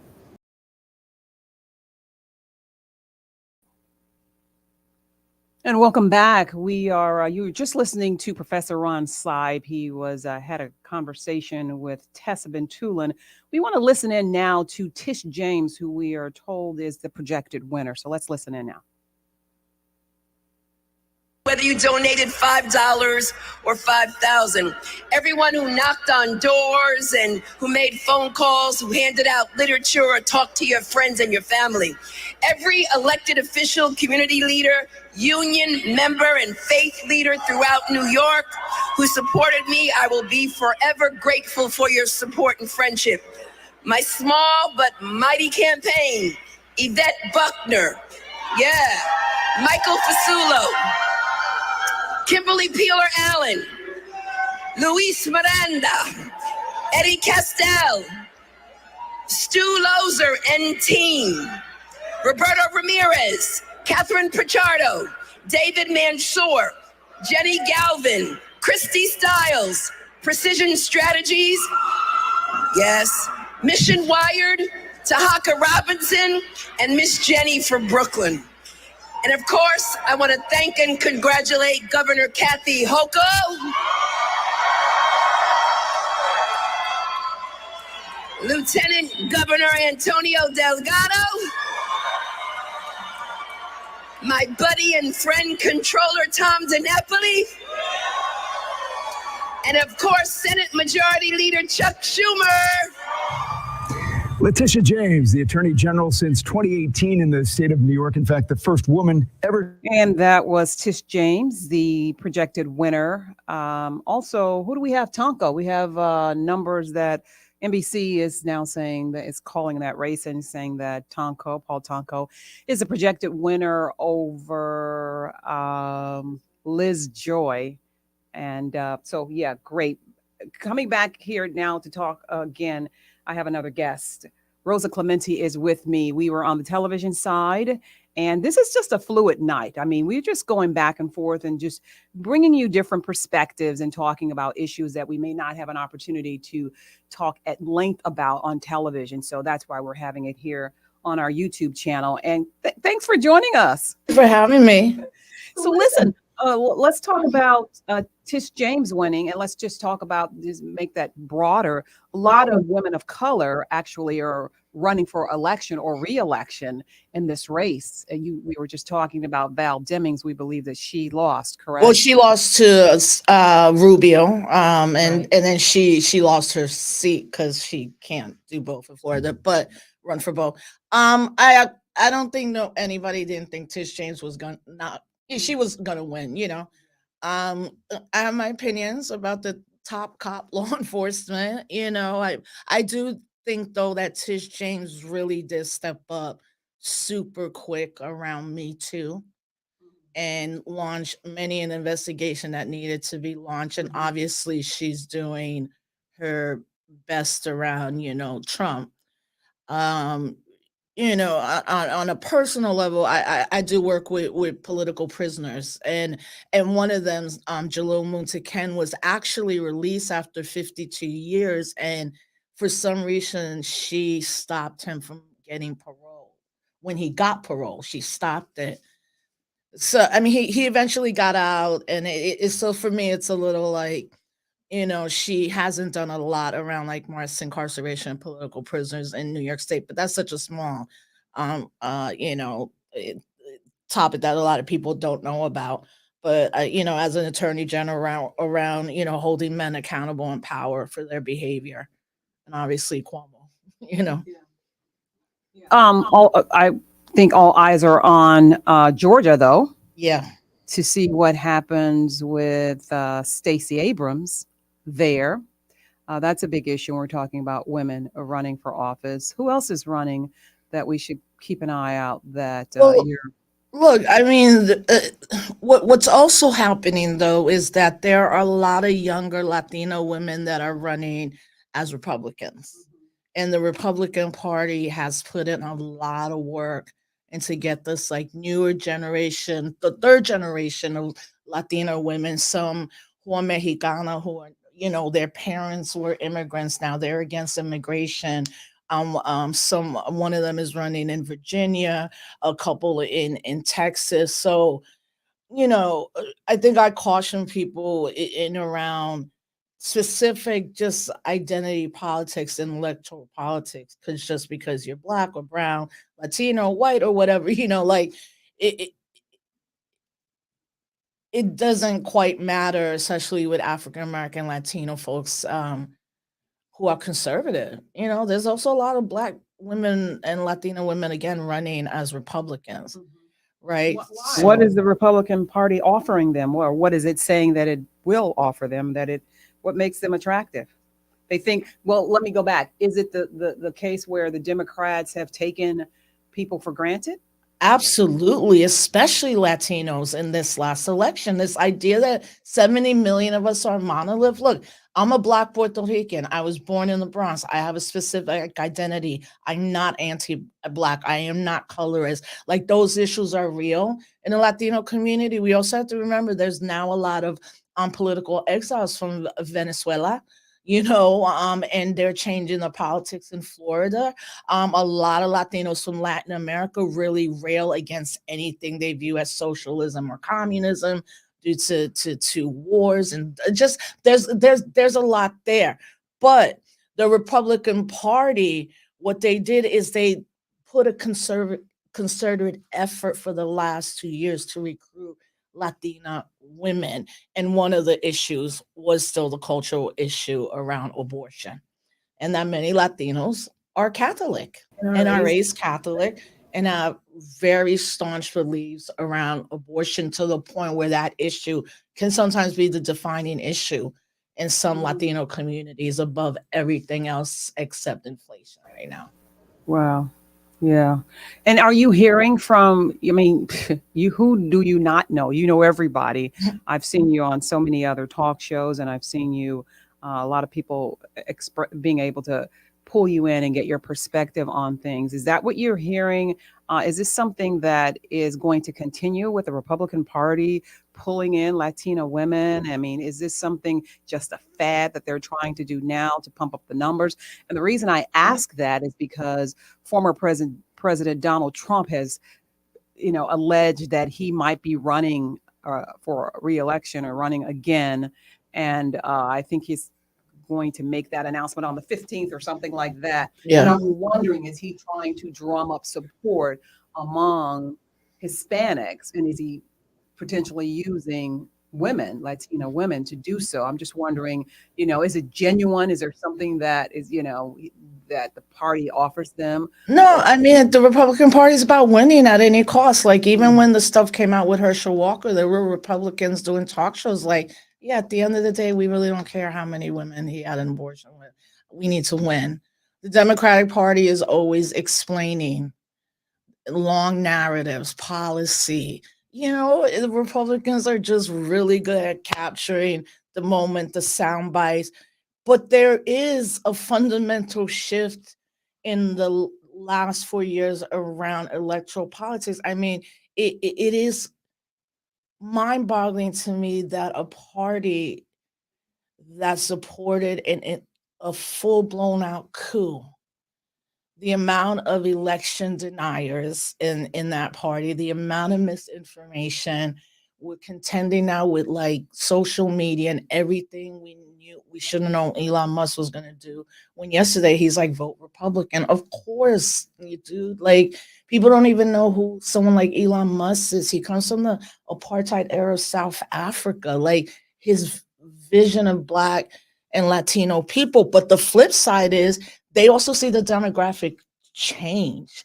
And when you have a party, particularly the Democratic Party, that for so long just comes in at the last minute, Republicans spending 2 years building that, this is the fruit of their labors, because they know fundamentally they have to at least get 15% of the Latino vote. And if they do that, if Herschel Walker can pull 10% of the Latino vote, he could be the senator. So it's not genuine. Of course, they're winners. Like, the Republican Party will go all the way to the mat to win. Democrats, like I said, they're always willing to compromise. And I also know, particularly from like young folks, look, the Democratic Party leadership is very old. And I am not ageist. I'm not saying you shouldn't be 80 and have a life. What I'm saying is Schumer, Pelosi, all of them are 75, 80-year-olds. Young people are wondering why Dianne Feinstein's still the senator when they should get someone in there who's younger. New blood, new generation. And the Republican Party in that way is more diverse generationally, if you look at the party in whole, and that they're willing to put like young folks up front. Now, one good thing that just came out was the person that won Val Deming's seat is a 25-year-old. His name is Maxwell Frost, Afro-Cuban, first Gen Zer to be elected into the House, So those little things show that there's younger people, but he ran his campaign very interesting. He focused particularly on Puerto Ricans in Orlando. Puerto Ricans have a very high turnout rate as a specific electorate. And also, he embraced his Blackness as a Cuban, where in Florida, especially in the older Cuban community, there's a lot of anti-Blackness. So he's bringing his whole self into it, and he's now the youngest probably congressperson right now. Yeah. What do the Democrats have to do? New leadership. Would be willing to go to the mat. Like, I think where they messed up a lot too is around the student debt situation. It's just like, even just to win, they should have just forgiven it with the stroke of a pen. I mean, that's exactly what the Republicans would have done if they needed to do it. So if they had done that, I don't think we'd be in this situation. I mean, imagine 35 million people all of a sudden being able to participate in the economy a little bit more. They have to stop telling people that inflation is not that bad. They have to stop saying crime is not that bad. No, we know statistically crime is not higher. But when you live in New York State and you see particularly what's going on in New York City, and you grew up, like I grew up in the 70s and 80s, and those were times like you didn't take the subway, you care, like all those things. I'll tell you, New York City, I just went there last week, and I could not believe the amount of mental health, houselessness, opioid addiction, trash, noise. And, I was talking to a friend of mine, and I was like, of course we know why all this is happening. But if the Democrats take 20 minutes to explain it, the Republicans take 5 minutes or 3 minutes. Crime is up. It's crazy. It's because of cash bail reform and because all these Black Lives Matter defund the police. We need to repeal all of that. They're good at getting their message out. Excellent at getting the message out. Yeah. And making it palatable to a younger audience, breaking it up and actually just dumbing it down.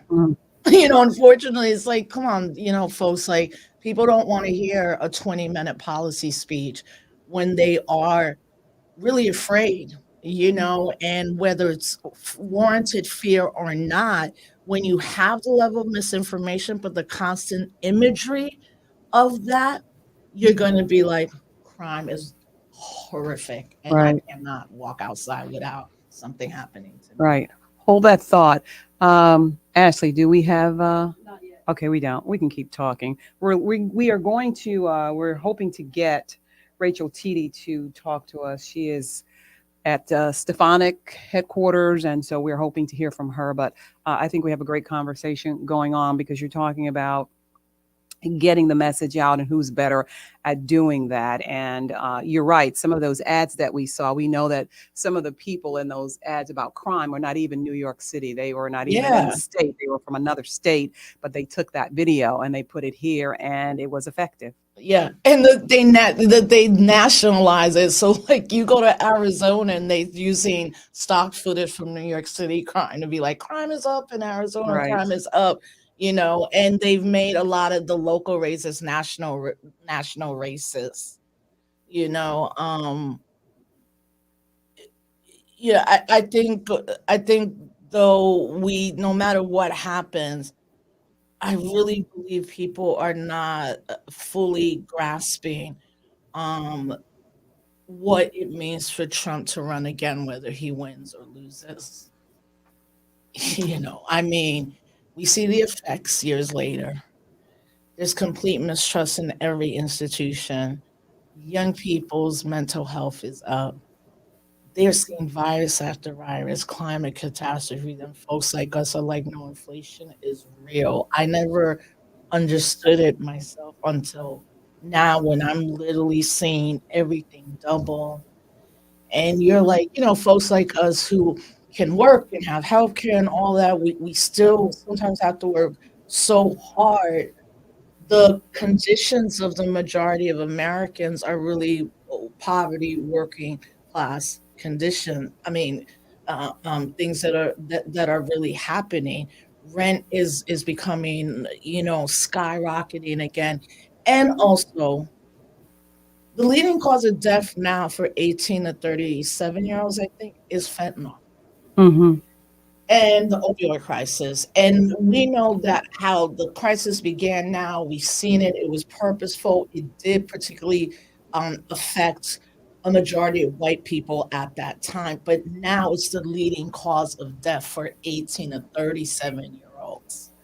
And almost it seems that because people talk about it now, and there's been now, state governments and the Sackler family got sued and all that, that the institutions are responding now, but way too late. And this opioid crisis is the crisis, the drug crisis epidemic of this younger generation. All right. Hold that thought, Rosa. Do we have Rachel?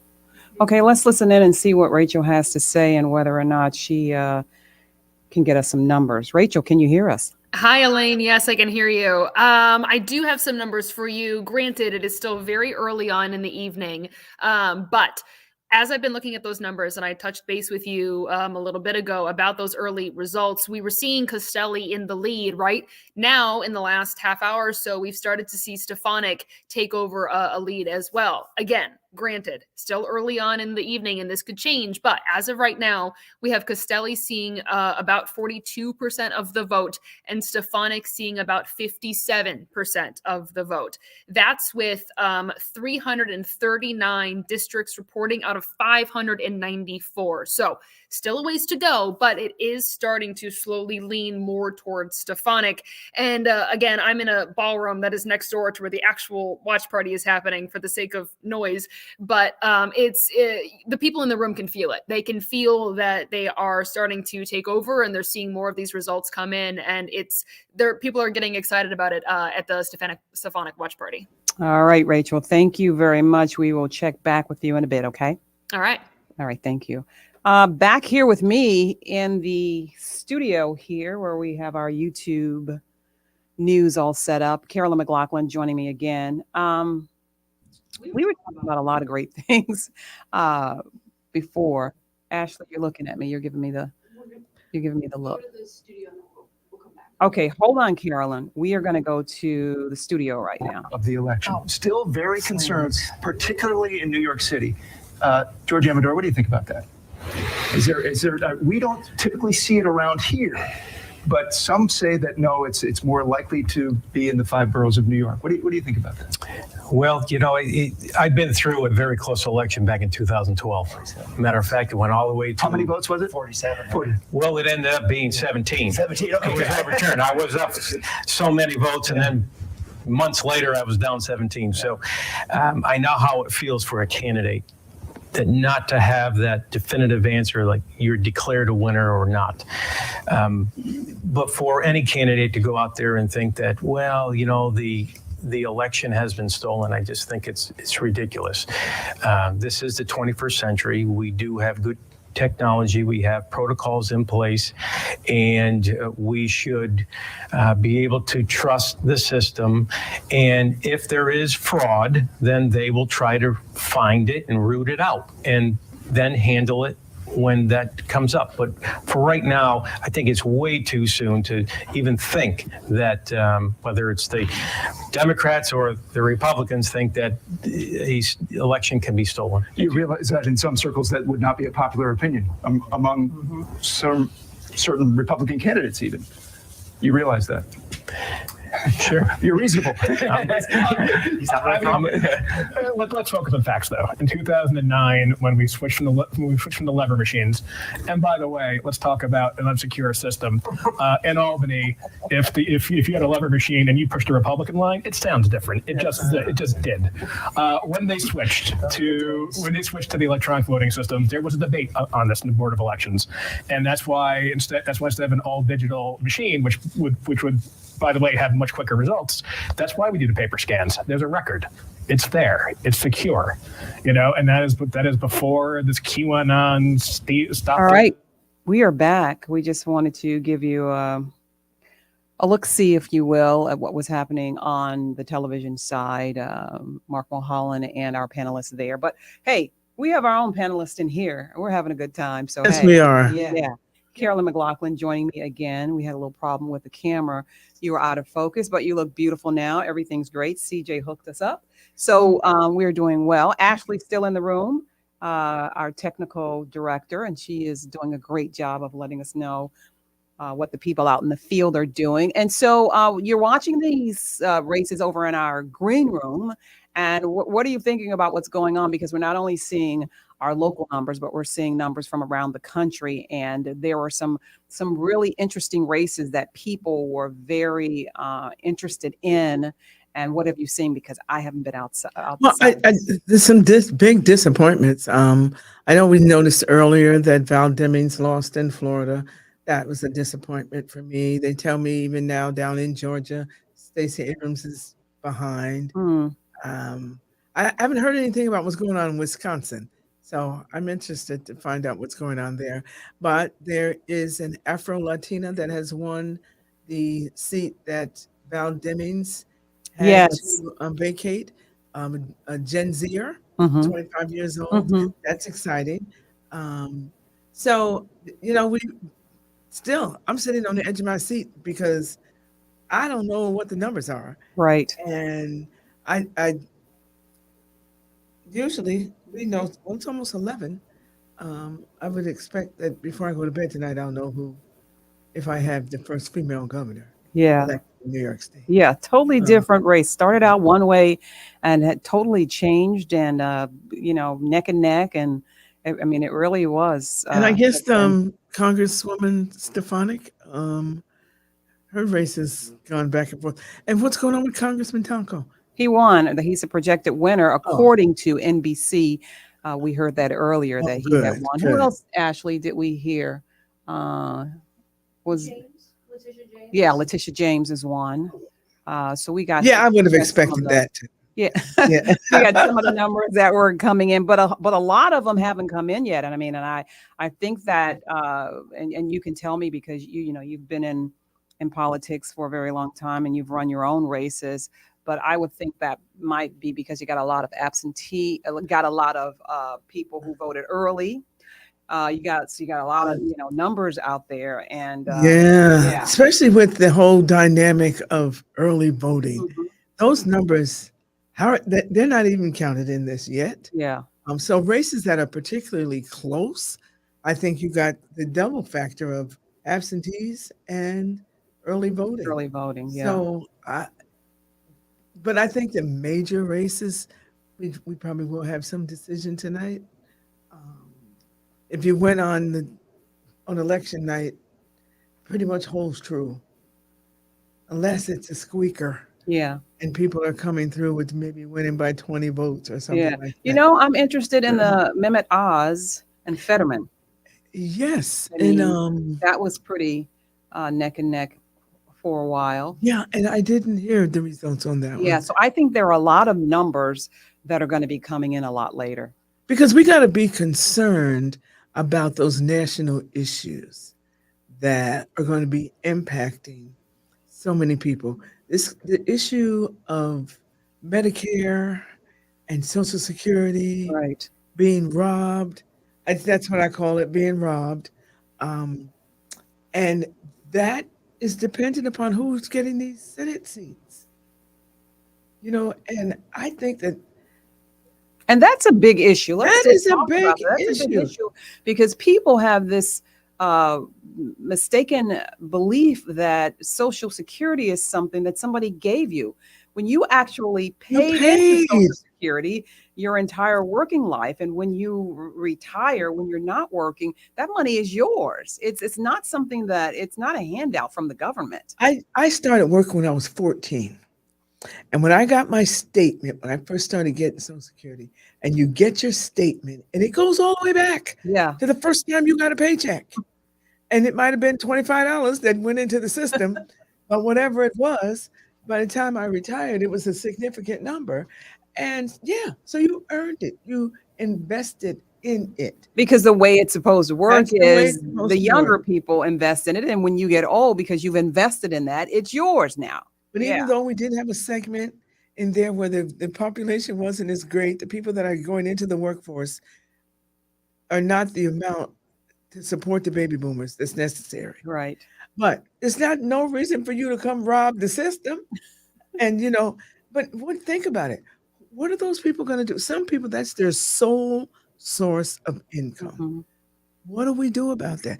Then you have, I was listening earlier today. What state was it? Oh God, might have been Oregon, where they were talking about Arizona. People were voting against their own interests. People who were on Obamacare were now voting for individuals who were against it. And they were voting against their own interests because they run the chance of losing that benefit. But because it's a major we're going to be transparent. Ashley hasn't had food or drink, and she could collapse at any moment. At any moment. I'm passing Right, her and water. we need some Thank you, services for her. CJ. Do you need some chips or something? People are like, what are they doing? Hey, we're being transparent. Hey, it's a long night. Yeah. Yeah. Trying to- Ashley needs some water. Trying to keep the people informed as to what's going on around the country. Yeah. Yeah, but that's interesting. You're right. I mean, some of these issues impact people their daily lives. And I think some of it is because people are not well informed. They might lack a personality. But do you understand what that personality is supporting? Do you know what their mission is in terms of getting into this seat and what their goal is? When people will tell you, the person running in there in Wisconsin, his goal is to do away with Medicare and to rob Social Security. Yeah, I'm high on this because I'm a recipient, but I worked hard. Yeah. But that, thank God it's not my only sole source of income because I did work hard. Yeah. But there are people that, so many widows, disabled, people who have no other source of income. What are they going to do? Right. What are they going to do? Well, we are wrapping up here. We are going back to the TV side, and then we'll come back here and continue our discussion. And we've had a lot to talk about. So thank you, Carolyn. Again, thank you. Transparent. We're having a changing of the guard. I believe Tessa is coming in now to take over. And Ashley, you're good with the water? Okay. You'll make it through the night.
How do I?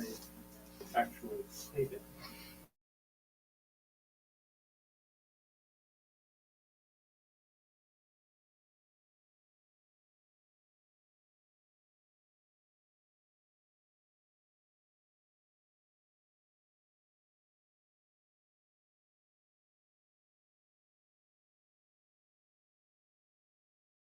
Can you put the mic back on? All right, you're good? All right, cool. All right, had a technical difficulty right there with my microphone. We are back. Elaine Houston just left. I'm back in here now. I am joined by Ridge Harris again with us, campaign consultant for the Republican Party and candidates. So I wanted to go over some of the races right now that we have on our website. So I'm going to read some of them off that we have. The big one, of course, the governor's race. Right now it says, actually, let me refresh the page quickly. Oh, we just, before I even read them off, I just got a text message from my producer, Aaron Martin and Ashley here, that Hochul is considered to be the projected winner here. Is that from AP? Okay. Okay, we're going to double check who the source is on that, but that's the projected winner right now. So considering that she is the winner, what are your thoughts on that? Yeah, so certainly I think Congressman Zeldin really set a new standard for Republican candidates in New York. And first, congratulations to Governor Hochul, the first woman elected governor of New York State. Certainly a historical moment, and congratulations to her, her family, and all her supporters. But what it means for New York, does it mean continued inflation, continued pay-to-play politics? Is it really Cuomo 2.0, something that was a candidate that was rejected and resigned in office? I mean, where does this lead us next? And I have high hopes for Governor Hochul, and she hopefully brings a higher level of integrity and professionalism to the office. And that's something that New Yorkers need right now. And what she really needs to focus on now is the increasing crime rates in New York. She can't let, out of control state spending continue to happen. What we need to do now is focus on what matters to most New Yorkers, and that's their wallets and their pocketbooks. And now's the time. Elections are over, right? So now's the time where Republicans and Democrats need to come together and do what's best for New Yorkers and the American people. I think it's very refreshing here to hear you say that too, that you work with Republicans all the time. That's your job here, and you wanted Zeldin to win, but you still understand that Hochul is up for the challenge. She understands that she's got a lot ahead of her. She's got to deal with the crime. She's got to deal with everything else going on in New York State. But do you think that she's up for the job? She could do pretty well in this position. She's been doing it for the past year and a half now. So I think I'm hopeful that she's follows through on a lot of her promises, and that she does reach across the aisle and takes good ideas from Republicans and embraces those ideas and works across party lines to find out and to do what's best for New Yorkers. I mean, really, we're Republicans, we're Democrats, but we're New Yorkers and we're Americans first. And this divisiveness of these last few years, is something that is unsustainable, and it's keeping people home from voting. It's damaging our democracy, and I think what matters most is when people are elected to office, they're elected to represent the constituency as a whole, not just the people that voted for them.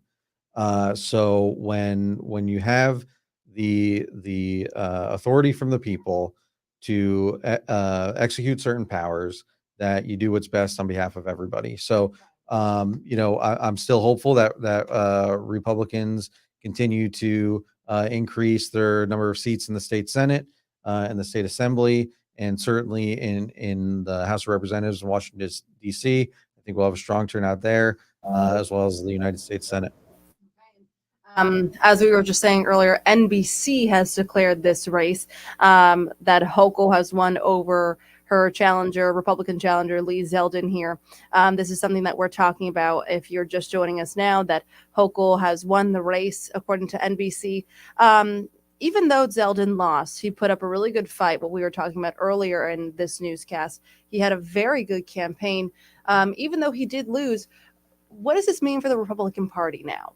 I think it's incumbent on us to hold her accountable for the things that she said she was going to address during the campaign. And she said she was again, I go back to the tagline that's attributed to her about being Cuomo 2.0. She said that's not her style. She's going to bring a new style of leadership to Albany, and we'll believe it when we see it. And we're gonna and not just Republicans, but moderate Democrats and independents should hold her to that.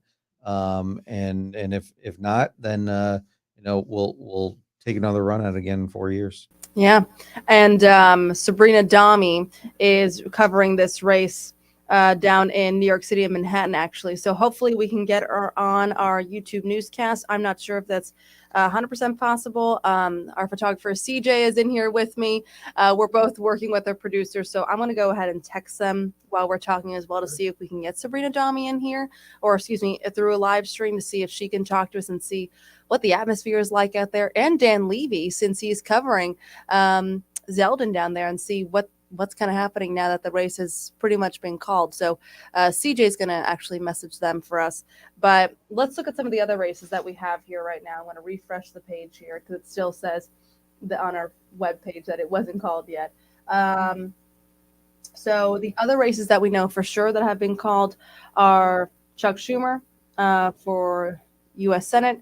He won over his challenger, Joe Pinion, and then we also called Attorney General Tish James maybe about 30 minutes ago or so.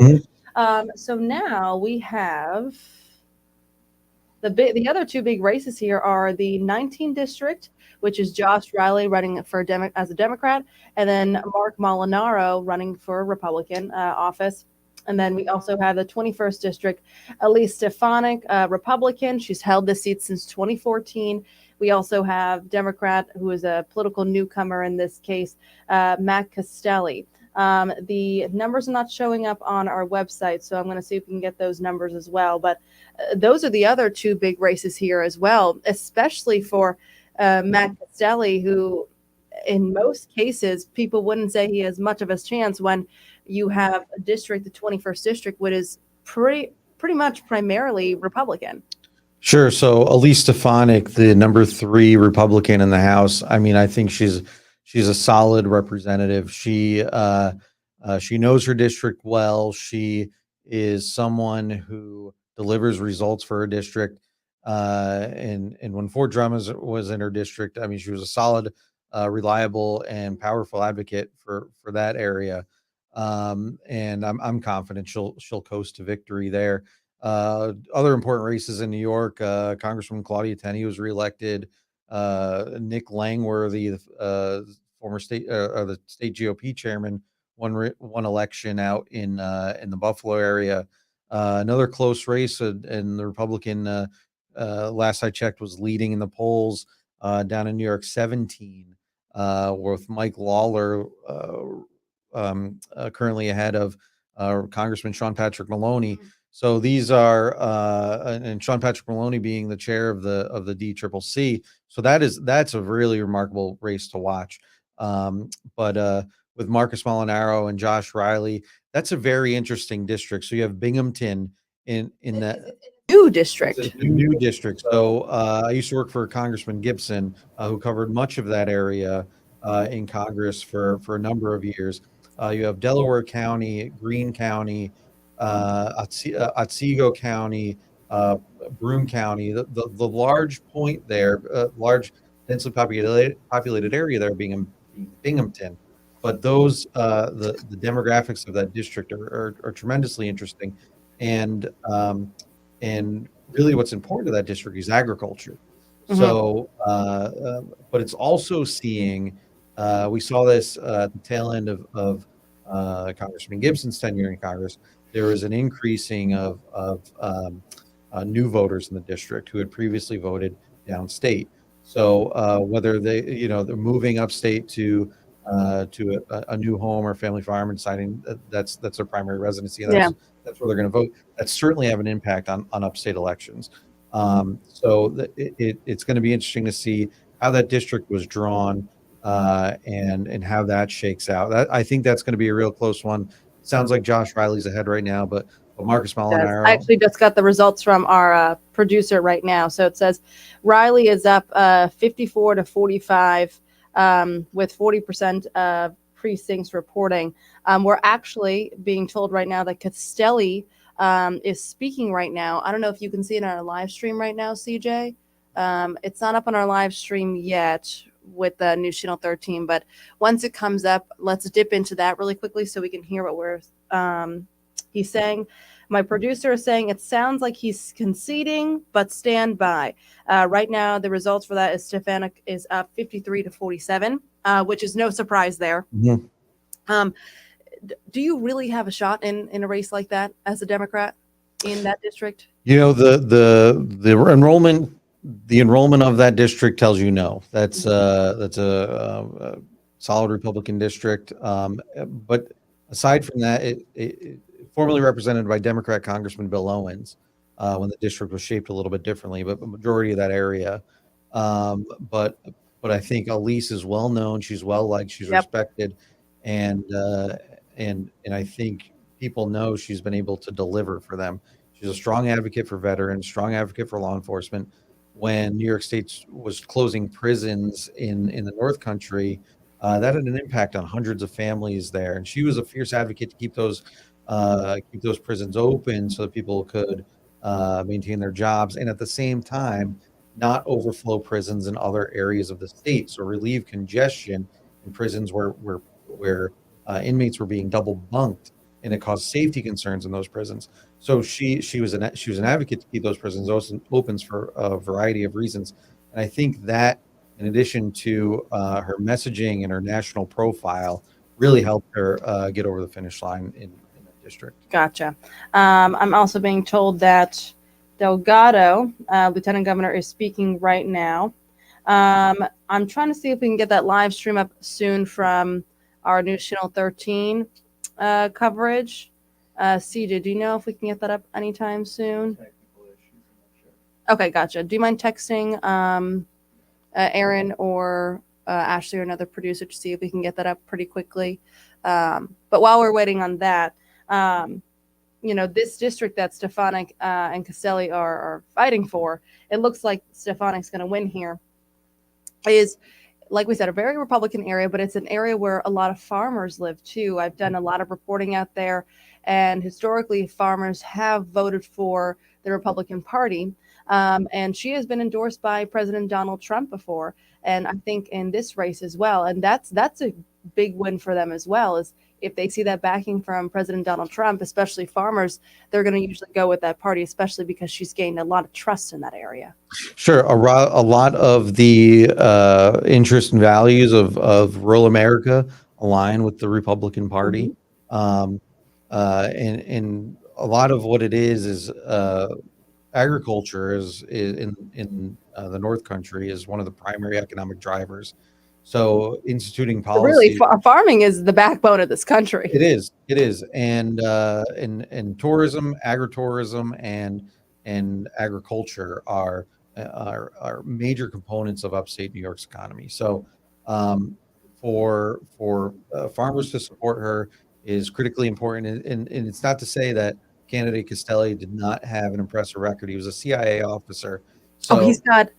I've seen so many interviews with him, and I've interviewed him myself, and he is very well spoken. He knows exactly what he wants to do, and he's got a great resume behind him. He's worked in D.C. again. He was former CIA. He had a good standing behind him.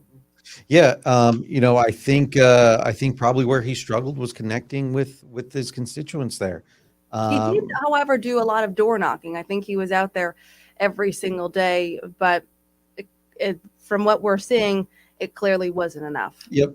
And I think Elise definitely had the fundraising advantage there. So she was able to buy more airtime, have more ads, and hit mailboxes more. And I think that also, again, in conjunction with her national profile, is one of the major components that put her over the top. And if I recall correctly, that district, as it was in 2016 and 2020, went overwhelmingly for Donald Trump. So her alignment with him was very important, and definitely part of her strategy to coast to victory like she is tonight. Yep. I believe Democratic candidate and incumbent Paul Tonko also took the House seat for New York in District 20. His challenger was Republican Elizabeth Joy, Liz Joy, as she's mostly known. Paul Tonko has been holding the seat for a while. Liz Joy, but she is not a political newcomer, is she? She's well known. She ran. So this is a rematch from 2 years ago. Okay. And Paul Tonko won in 2012, took office in January 2013. Before that, spent decades in state government. Very well known in the capital region. He is very good at what he does. Liz Joy ran an excellent campaign. Her fundraising was really impressive. Her outreach was really impressive.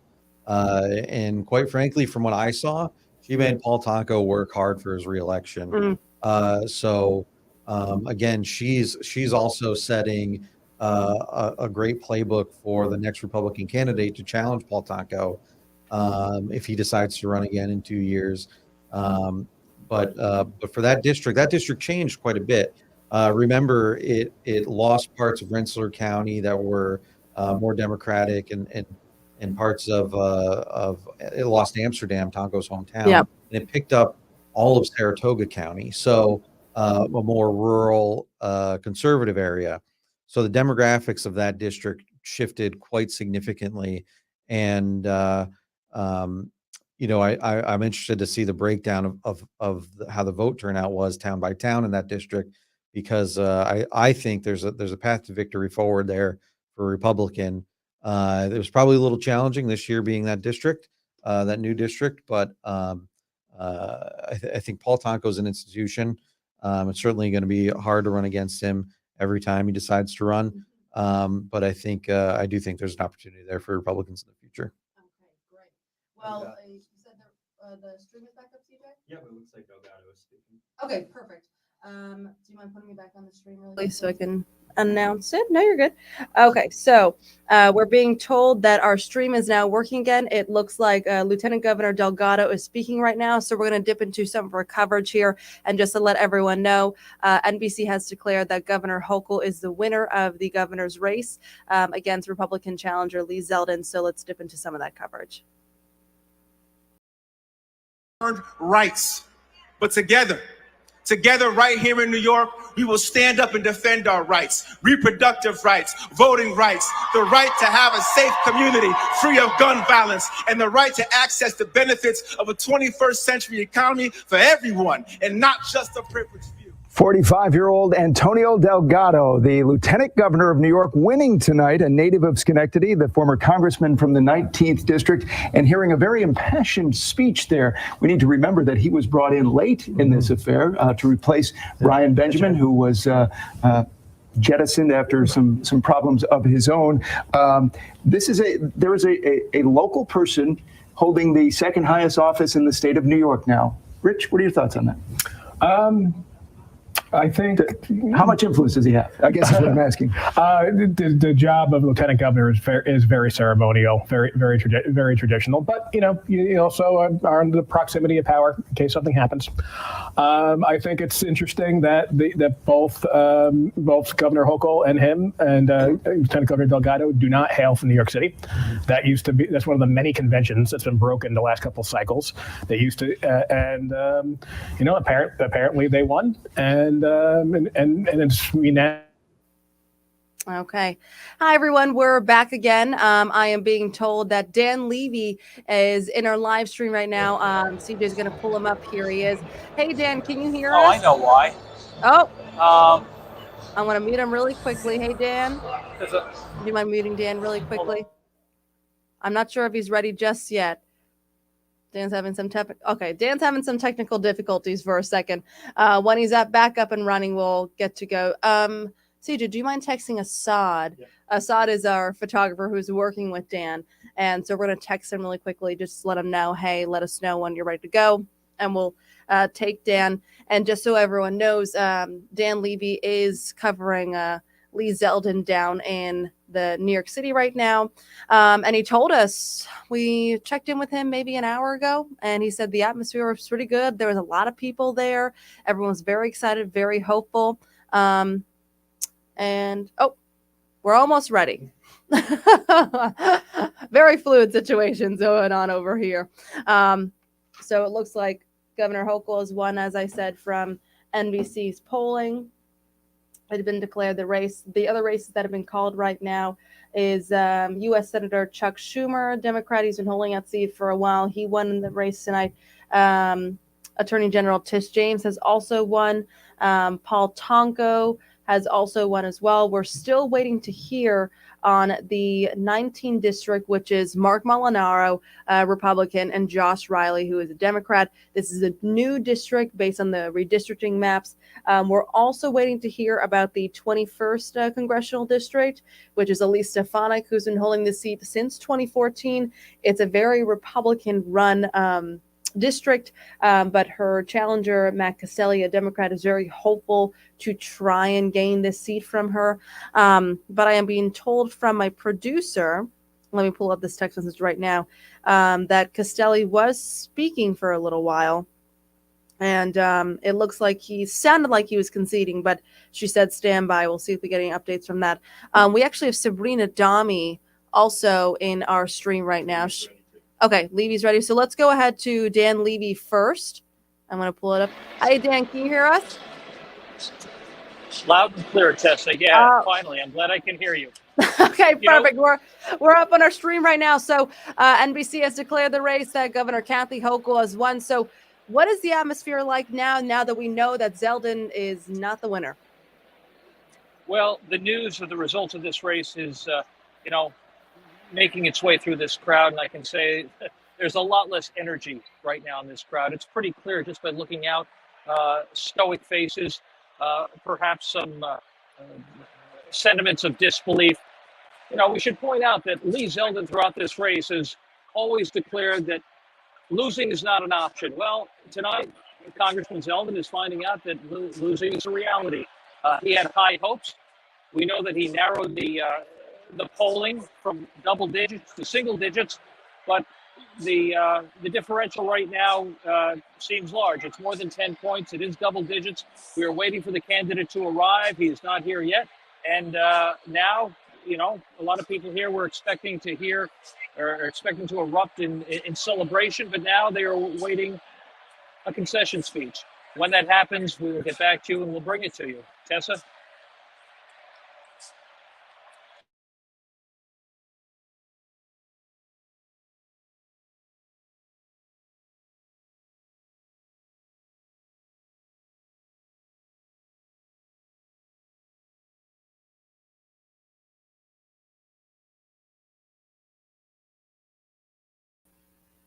Okay, so it looks like we just lost Sabrina Dami. It looked like she was in the feed pretty quickly there for a second to talk with us about Governor Hochul, but it looks like that we lost her here. So what we're going to do right now is dip into our regular coverage, and then we're going to swap out, and Elaine Houston's going to join us again, and hopefully we can get Sabrina Dami back up. We got no evidence. Then there's got to be something else. Haley. Hey, I've got a huge announcement. I'm returning to the game of trivia. Rival schools in the ultimate quiz show. Coop, you're an avid reader. Of books? No. Bless your heart. Capital One College Bowl, Friday on NBC.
team of public servants who are working with me, led by Karen Persicilli-Keogh and Stacy Lynch. Thank them. My campaign team, they're incredible, led by Brian Lensmeyer, Adam Sullivan, and thousands of people across the state who knocked on doors and made the calls. Hi, it's Elaine Houston. We are back, but we want to tap in right now. Governor Hochul, the projected winner, is speaking. We want to let you hear that. Go ahead. Bring it home. But to all of you, I also have to acknowledge the people who've been through so much, and that's my family. First of all, New York's first elected first gentleman of the state, my husband, Bill Hochul. His love for 38 years has lifted me up, and I'm so grateful to him and our children, Will and Katie, and their spouses, Christine and Matt. They've endured years and years of my absences with understanding and love. To my father and my late mother, who inspired me to go on a path of public service. And to my siblings, my 5 siblings, and particularly my only sister, Sheila.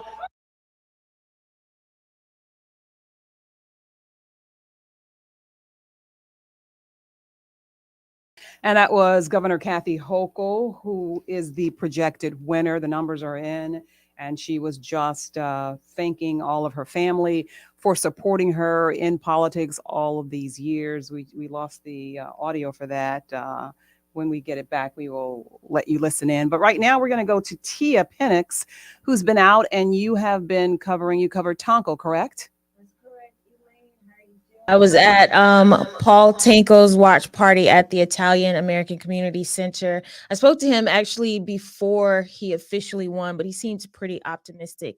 And he talked to me about just pretty much what he wanted to do. You know, he has a background in engineer, so he talked about how he would use his professional background to help working families. And of course, he won District 20, and that covers what Albany, Schenectady, Troy, and Amsterdam. Not sure if I left one out, but basically he's for working families, and he talked about job creations and the different things that he's doing to create more jobs. Once he officially won, of course, he thanked the crowd. You know, it was a win for the Democrats, and he plans to continue doing what he's been doing. He's had a seat since 2009, so he's not new to this. This is something that he's been doing. So he was just very appreciative that the people continued, that they voted and that they kept him in office. Did he talk about how tough the race was? I mean, this was the second go round for he and Liz Joy. He didn't talk too much on that. What he stressed was that, you know, this whole election, they just wanted to encourage people to come out and vote. He tried to remain humble. You know, other people, the supporters, they all felt like, you know, you have this, you're going to win. But he kept it classy. He remained humble, and he just thanked the voters for their continued support. Yeah, regarding his challenger, I know that he had talked about at one time that he didn't take her for granted, that he was going to work extremely hard because he didn't take it for granted his longevity, or that he was the incumbent. And so that sounds like what you're saying. He just kept it talking about his race and what he did, and thanking the people for coming out. And like I said, he wants to create jobs. So he made it more about, you know, what he can do for his district, for the people in his district. So he was very humble, and he was just happy that he can continue doing what he's been doing, you know, for years now. So this is not your first election, is it? This is my first election here in New York. Yes. Yeah. How was it for you personally?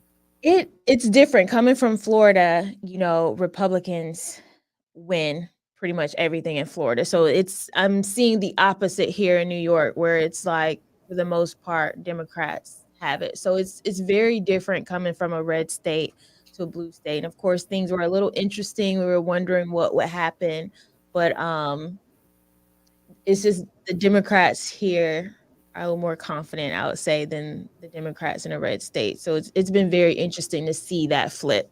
All right, Tia, thanks so very much for giving us your perspective of what it was like to be on the scene. And I mean, these these things, as somebody who you cover, elections before, people are so enthusiastic. They're so excited that their candidate won. And it's just it's just a jovial, joyous time there. And was it packed? Was there? I would say it was a crowd of maybe about 50 people. Oh. So I was expecting to see more people, but he actually, I believe, was in Schenectady before he came to Gotcha. Albany. So I'm sure there was, crowd spread out, but it was a crowd of about 50 people, and they all seemed, excited. There were some other Democrats that won, and they spoke as well. I think it was McConnell, and I can't remember the other winner, but yeah, it was a pretty calm crowd. Okay. All right. Tia Penix, thanks so very much for joining us. Again, we've been transparent here all night. We need the next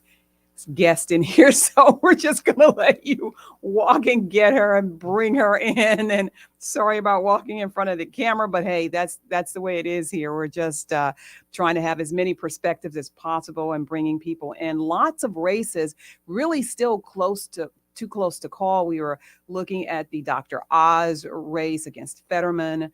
We know that Val Demings lost. We know that Stacey Abrams, running for governor in Georgia, she lost. So we know that. But we know that Kathy Hochul won, and she was elected, the first female governor in New York to be elected, because we know that she had been just taking over for Governor Cuomo when he resigned. And so now she's won her race. And as some of the women who have been coming in here have been saying, they look forward to hopefully meeting with her and talking about upstate New York and what's going on. The door is open. I'm not sure who's in the door and what's going on with that. Well, it's one of my producers. So Wanda's coming in, taking a seat, and we're going to continue the conversation. And you can, you see she's right in front of the camera. So she just take a seat, and that's okay. We're fluid here, and that's your mic. You just have to pull it towards you. And I just want to get your reflections on tonight and what has happened. You've been here with us all night, and giving your perspective on television and here on our YouTube channel. And just want to get some of your perspective tonight on the winners, the losers, the numbers still coming in for some people. So how does it feel for you? I'm very disappointed about Stacey Abrams. I really am. I felt that maybe there was a chance, but between the Warnock and Walker race, I think it probably took some away from, her campaign.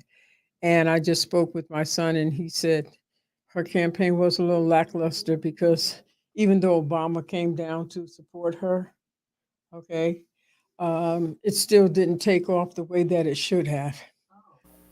So that's surprising because of the work she's done and because what she did the last time she ran, and that was that she got so many people registered to vote. But you have to sort of, and again, you have ran for election, but you have to start sort of as a person running as a candidate, you have to really always stay on it and always try to recognize when things change and there's a turn and try and recover. Yeah, it is very difficult. In my position as deputy chair of the legislature, what you attend to is so much different. Once you assume a leadership role, the issues that are presented to you and your responsibilities in that position, it changes the way in which you represent, because you're also trying to also represent your caucus too, and ensuring that people are, the rest of the representatives are being able to move forward with their issues, that the chairman is able to move forward with his issues and so forth. So sometimes it does become a little, difficult, to maintain your position in your own community with your own people, so. Yeah. I think it is hard for women. There's no doubt about that. When they chose those 3 women in those lower counties to represent, there was no way that they were going to actually come here and look for votes.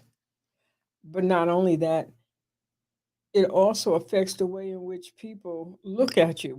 When I brought them around, they were friendly, you know, and all of that. But when you're not familiar with folks and you're asking them to vote for you, and they want to know, well, what can you do for me? They can't relate. The other problem we had too with that is when they chose them, there was no one in the room that looked like us to say, you know, do you think maybe that's not the right way to go? The minds of the people watching. This is the three candidates you're talking about. There were 3 Supreme Court positions open in the 3rd Judicial District. Okay.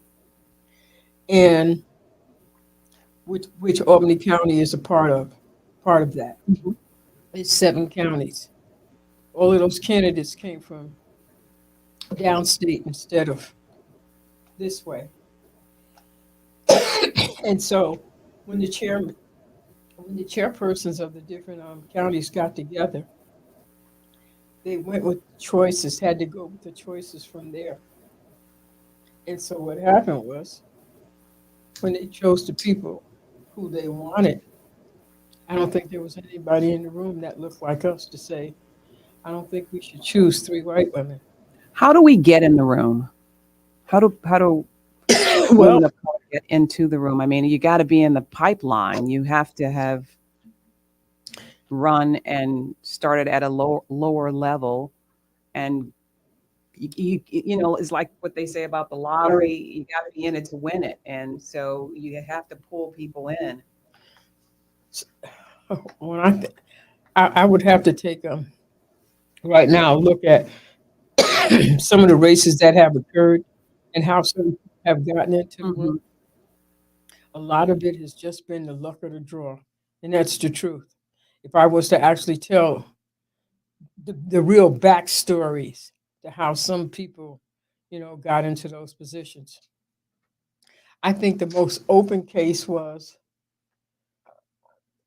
the last time we did county court judge, we did family court judge, and we did the city court judge. All of those races occurred in 1 year, and those people were running all over the place. And what happened was, when they decided, because everybody has to go in front of the committee. In other words, if you're a Democrat, you will go in front of the law committee for the Democratic Party. They went in front of this committee and they chose all white women, even though there were several black women that had also applied. But wasn't this the party? Wasn't this the party? Yeah, this was the Democratic Party that chose these candidates, believing that these were the candidates to beat. But the issue was this, and the question was asked, did you not think of diversity when you decided to choose all white women? Oh, we did. And the diversity was women. Oh, okay. So it was gender. That was what they were looking at, not bringing in different people of color or making it more diverse, just gender women. Women. And when you change, when that happens, it's not just women, it's white women who become the minority. We just listened to that just recently in a hearing, budget hearing, when they talked about the minorities that they had went in front of, you know, and to make sure that certain information was gotten out, and they had ensured that they were included. Somebody asked the question, who were these people? And they said women. Yeah. So these are the little nuances and things where you you see how racial disparities are still out there, and how you have to, combat it. And if you're not vocal enough to call it, Yeah. when you see it, okay, and it usually has to be done in the back rooms to do it. DJ showing me the phone of our next guest that was coming in. But I want to ask you this question. Everyone's talking about diversity, equity, inclusion. And we know that when it comes to diversity, you can't just sit back and let it happen, because it doesn't happen. You have to be purposeful. You have to make sure that you make an effort for this to happen. That's something that the parties have to make an effort for too, because, Rosa and I talked about the number or the lack of Latinas that are, running for office. And, why haven't we gotten that? I mean, corporations are now getting that you have to be purposeful about it. So why aren't political parties, being purposeful about, let us look for a candidate. Let us look for a candidate who is diverse. Let's bring in some diversity. Well, I think what happens is this. When we talk about diversity, the first thing that it happens in certain areas, take for instance, they'll look at, let's say, Albany County, and they'll look at the census numbers. And when they feel like that they have they have qualified by the percentages. The numbers say for the census that I'm going to make this up right now, that 12% of the men, let's say, are Black. Okay, so when they look at their numbers, so they'll make sure that their numbers as far as hiring practices are concerned falls within 12%. Okay, and if it's 15% for, say, Black women, they will make sure that, okay, our workforce is at least 15%. So they're following these numbers, and they'll stick with those numbers for 10 years. I know. Okay, and they'll use that across the board all the way through, because this is what they use. These were the numbers that we found out. These are the numbers that they said back here in 2010. Okay, and that's what they use, and they'll keep saying according to this and according to that. Yeah. Yeah. Very interesting. Lots of work that needs to be done. Well, we have to continue to speak to it. We have to continue to be knowledgeable of what they're using as far as demographics, and saying, we're following this because this is what it said. But if you don't know if it's 2010 and here it is 2020, and you're still telling us that you're going by what the number was 10 years ago. Right. Yeah, you Yeah. have got to be able to point those things out. When Right. you go into a room, take for instance tonight, your panel that was on all night long stayed in the main room, right? They were all white. 4 white men and 1 woman. She's a gay woman, but she was still a woman. But they were all white. Think about that. Okay? Who's going to be interested in that? Who cared? Who even thought, by looking at that panel up there, oh my God, there's no color up there. Not at all. There wasn't a Hispanic. There wasn't a Black. Well, let me just say and be transparent. That's why I called you guys. That's why I found you, because I wanted to have some diversity, and we did. And you guys have been with us all year, actually. That's why I did it, because I wanted some of that. And guess what? They kept the main stage, though. Remember that. They did. They didn't move. We did. They kept the main stage. You have a good point. And I told them too. You have a good point. All right. But for my group, we have somebody else coming in. We're just moving people in and out. Wanda Willingham, thank you so very much for joining us. And thank you for joining us all year. You have been here. This is your 3rd or 4th time here this year. And I appreciate it. I appreciate your perspective. I appreciate your honesty. I appreciate your transparency. So thank you very much. All right. Have a good night. All right, Rosa. They're hugging, saying goodbye right now. We're pulling in Rosa Clemente, and we're going to have a discussion with her, and we're going to we're going to talk about that. Thank you, CJ. You have Rosa's information? Yeah, okay, excellent. So we're just sort of wrapping up the night. We know that there are going to be some races that we really won't get a conclusion to until tomorrow or later. And so I want to get your perspective on just what happened tonight and what what you saw, what you took in, and sort of which direction you think we're going as a country and what we need to do. Well, I mean, I think as a country, we're going towards definitely more out and out like racial and gender violence. I think we have to have a lot of conversations about man and manness as a very toxic behavior that we're seeing. And the flip side is I think people will be able to sleep for at least a couple of days. People who follow this, who have had anxiety, this whole year.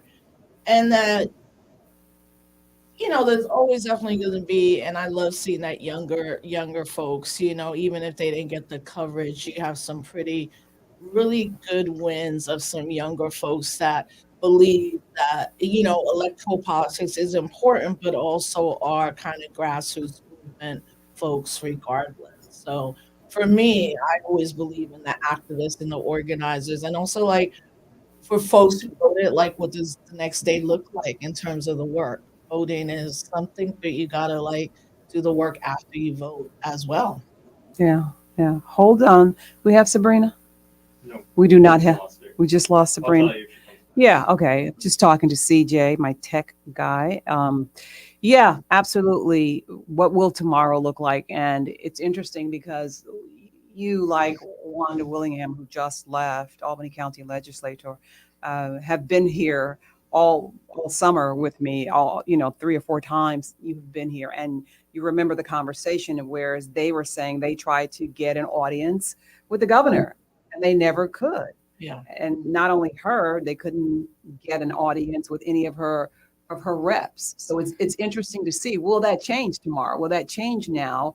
Will they be able to have an audience with somebody from the governor's office to talk about the issues that are important to the people here in Albany? Because we know that the governor has put a lot of her attention downstate. And so you're right, what happens tomorrow? And that's on a level that we know that they've been trying to have an audience with her. Well, yeah, I think the governor is going to be doing a lot of outreach because I'm sure the exit data will show that I would gather that again, African American women probably saved part of the country again.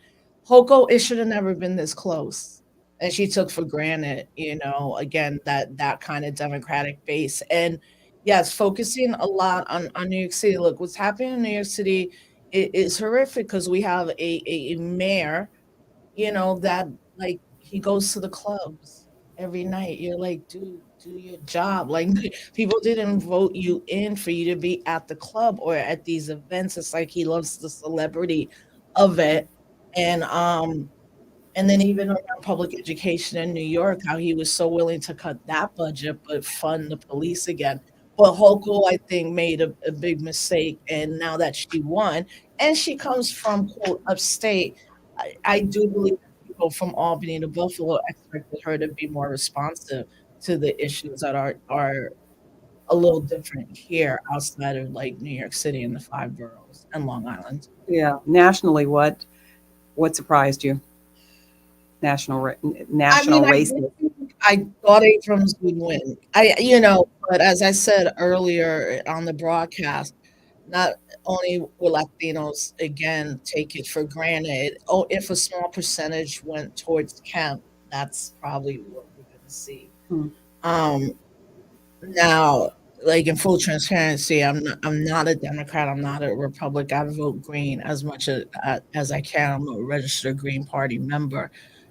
But I do know that Stacey Abrams did everything I mean, she ran the perfect campaign, but you're also like, this is Georgia. Look at the history. And even with the Atlanta proper being kind of a mecca of Black cultural and capital wealth, it doesn't necessarily translate and get, I think, we're also going to see that probably a lot of the younger voters did not come out the way they needed Mm. to get Abrams in, and then Herschel Walker will most likely win. Are we seeing the numbers for him? Have you seen some numbers? Well, I Because know that in the last hour it looked pretty much like it did. I know in Georgia you have to win, I guess 51%. Mhm. You know, but when I left earlier to come here, he was at 28%. Now he's leading. That's going to be, I don't think Pennsylvania or Georgia are going to be called till the end of the week. But either way, it looks like the Senate, it will be controlled by the Republicans, and that so will the Congress. And the first thing they've already set on their agenda is to try to impeach Biden. You're like, is this again? And for any Republican that loses, we know these denials. I mean, they are ready with the argument of whoever loses, the Democrats. Who's coming in? Okay. You know. Yeah. So we have to keep fighting against that. And I think we have to readjust like our expectation that social media is going to be where we find information and truth. You know, that we have to be very mindful of where we are getting our information with. And I'm always like, I also like to look internationally. Look, whatever America does affect the rest of the world. But what we saw, particularly in Brazil last week, with Bolsonaro, the Trump of Brazil, being beat by Silva, who he helped incarcerate. Silva was in jail, came out, and really tapped into Afro-Brazilians and younger people and the economic condition. The difference was when Silva won, even though Bolsonaro didn't immediately conceive, Bolsonaro's team was like, absolutely not. You lost, and we're not going to have the kind of United States, you know, forever. You lost, he's the winner. Yeah. No denial. Yeah. And so internationally to see that Silva won in Brazil for movement organizers, activists, I think that was a great moment in the world. And having Silva, who is a hardcore working people socialist, you know, president. Yeah. Well, Rosa, thank you so very much. I greatly appreciate your Yeah. perspective. I know that Tessa Bentulan is coming in now, but I thank you for your transparency. I have a quick update. Hold on. Since you guys were Here's talking about CJ. it earlier. Herschel Walker is leading by about a half point right now. Herschel Walker leading by close. half. 49.2%. Oof. Yeah. They're going to be up all night in Georgia. Yeah, I think Yeah. a lot of these races are going to be really close. I really want to know about the Dr. Oz race too with Yeah. Fetterman, to see what happens there. And thank you for having us. And I do what, if I could just say this real quick about, I think a lesson learned especially in Pennsylvania, is how we also deal with ableism and the idea that someone can have a stroke and not, you know, the way that Fetterman was treated by the larger media, this idea that somebody can have a stroke and can't just because your speech is a little delayed. You know, there was a lot of ableism and the way he was attacked. And it's like people get sick and people recover. And I do believe that's something we need to talk about, especially when we have people all over the country who have disabilities or bounce back from illnesses and can also be really great candidates, which I think Fetterman is a really unique candidate, honestly. I'm fascinated by him. Right. But I think it's something that we should always be mindful of. All right. Rosa Clemente, thank you so very much for joining us. The door is opening again. We're just free flowing here. The door is opening and it's opening very slowly. So I'm not sure who's coming in. I'm going to take a look. It's Tessa Bentulan walking right in front of the camera and comes in. All right. What do you have, CJ? Fetterman is about 1 point ahead right now. with, Fetterman. 84% votes. Okay. CJ says Fetterman is ahead by what, 1 point, you say? Yep. by 1 point. Again, I think that race is going to be, and Tessa, I'll ask you because you're sitting Mm-hmm. in the chair. I think that race is going to be a close one. And I think there are a number of races, the big national Yep. races that we're still waiting on, that the numbers are coming in slowly and they're just, I think- so close. I think the one people want to know about is in Georgia with Herschel Walker. It's a really tight race right now. Yeah. And we were just talking about that. That is the big one where everyone's like, what's going to happen? Yeah, You know, CJ it's just so. updated us. Oh, did he? Yeah, he's ahead by By a 1 point. point? Okay. A little over a point, half a point. I'm a Yeah. little tired. I can't comment everything right now. Yeah. So tell me your perspective. How have things gone? How did you see the day and the races, and what surprised you and what didn't? For our YouTube newscasts, to start off with that, I think this was a lot of fun. We had, it was off the cuff. It was a little more loose. CJ, our chief photographer, is in here with us. We had two of our producers come in and out. And we got to really, you see those panelists on our station, News Channel 13, but we never really get to dive in with them too much. You're cupped at a time of 2-3 minutes to talk to them. And here we can go for 10, 20, however long you really want to. We've got 3-4 hours to play with here. In terms of, tonight's election, I wasn't so surprised with Governor Kathy Hochul that she was going to win, considering this is a very Democratic state. A lot of the political analysts told us, she is going to win. But I think Lee Zeldin put up a very good fight. He had a lot of campaigning. The race was tight. He promised his, the voters that this is what he wanted to accomplish, but unfortunately he couldn't get that done. His slogan. Hold on, Tessa. We're looking at a live, not live. Oh. It's not live. Okay, never mind. No, you're good. So, but I think the only thing that he shouldn't have done is his slogan is, losing is not an option, but clearly it was tonight. Yeah. Anything else interest you or surprise you? That the race in the 21st congressional district, it's still not called. It seemed from what our producer Aaron was telling me, we couldn't get that feed up in time. Castelli took the stand to talk to his constituents. It He looks conceded. Like, he Did conceded. Okay. He conceded earlier, and Stefanik came out. She did? Okay. Yeah, she came out, and I heard he conceded, but we didn't get to get that confirmation yet. But I thought that was interesting too, that they waited so long. I thought that was going to be a quick. she's coming in. You have to keep in mind too, when the numbers start coming in, they can come in hot and heavy for someone, but it doesn't mean that all of the precincts have been reported yet. Mm-hmm. And so it may start off looking like that. And I think that was the case with him tonight, that it started off with him, his numbers coming in and he looking really good. But at the end of it, when all of the votes were counted, then she was the projected winner. Mm-hmm. And that's how some of the races, they go that way. And I just think, I know he conceded, but there's still absentee ballots probably. Mm-hmm. There's still early voting maybe, that I don't know if they counted all of those votes as well. So, but he must have gotten some news that made him believe that. So, Yeah. So those are the two that stuck out to me really. And I think our Survey USA poll was pretty big too. That question that stuck out to a lot of us was the question of what is most important to voters. Number one was inflation. I mean, everyone sees it when you go to the grocery store. Instead of your whole bill being $30, it's now $60. It's something that's always fresh in people's mind. I always and think. gas. And gas. So it's always a reminder for you.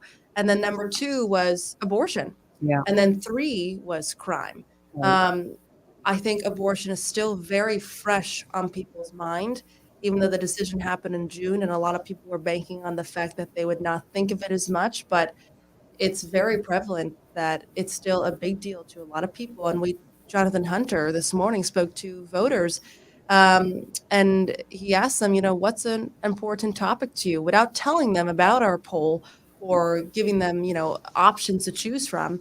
Several people said abortion. Yeah. And men said it. Some Men said it too. men said it. Some men said it. Some women said it. I'm sure more women are saying it openly more than men, but to hear from men say that, it makes a difference. Yeah. Yeah. Very interesting race. Everyone is. has been working very hard to present all perspectives in this race. And again, this was something new for us to be on YouTube, as you said earlier, but I think it's something we might keep up because I think that it offers this opportunity, as you say, for people to hear from our experts a little more in detail and for them to get their perspective. And we're kind of light and, we just are transparent in here. So our little room of transparency. Yeah. So we really appreciate it. Are you taking over for me now? No, we're done. Oh, we're done. This so is I'm it. just so, hey, we're wrapping it up then. I mean, we're just shooting the breeze here, but we thank you for joining us, all of you who did join us. And again, we will have the complete results. We say complete as they come in tomorrow, and we'll bring you all of the reports and any numbers that we get in tomorrow. So we thank you on behalf of Tessa and myself. We thank you for joining us. So have a good night.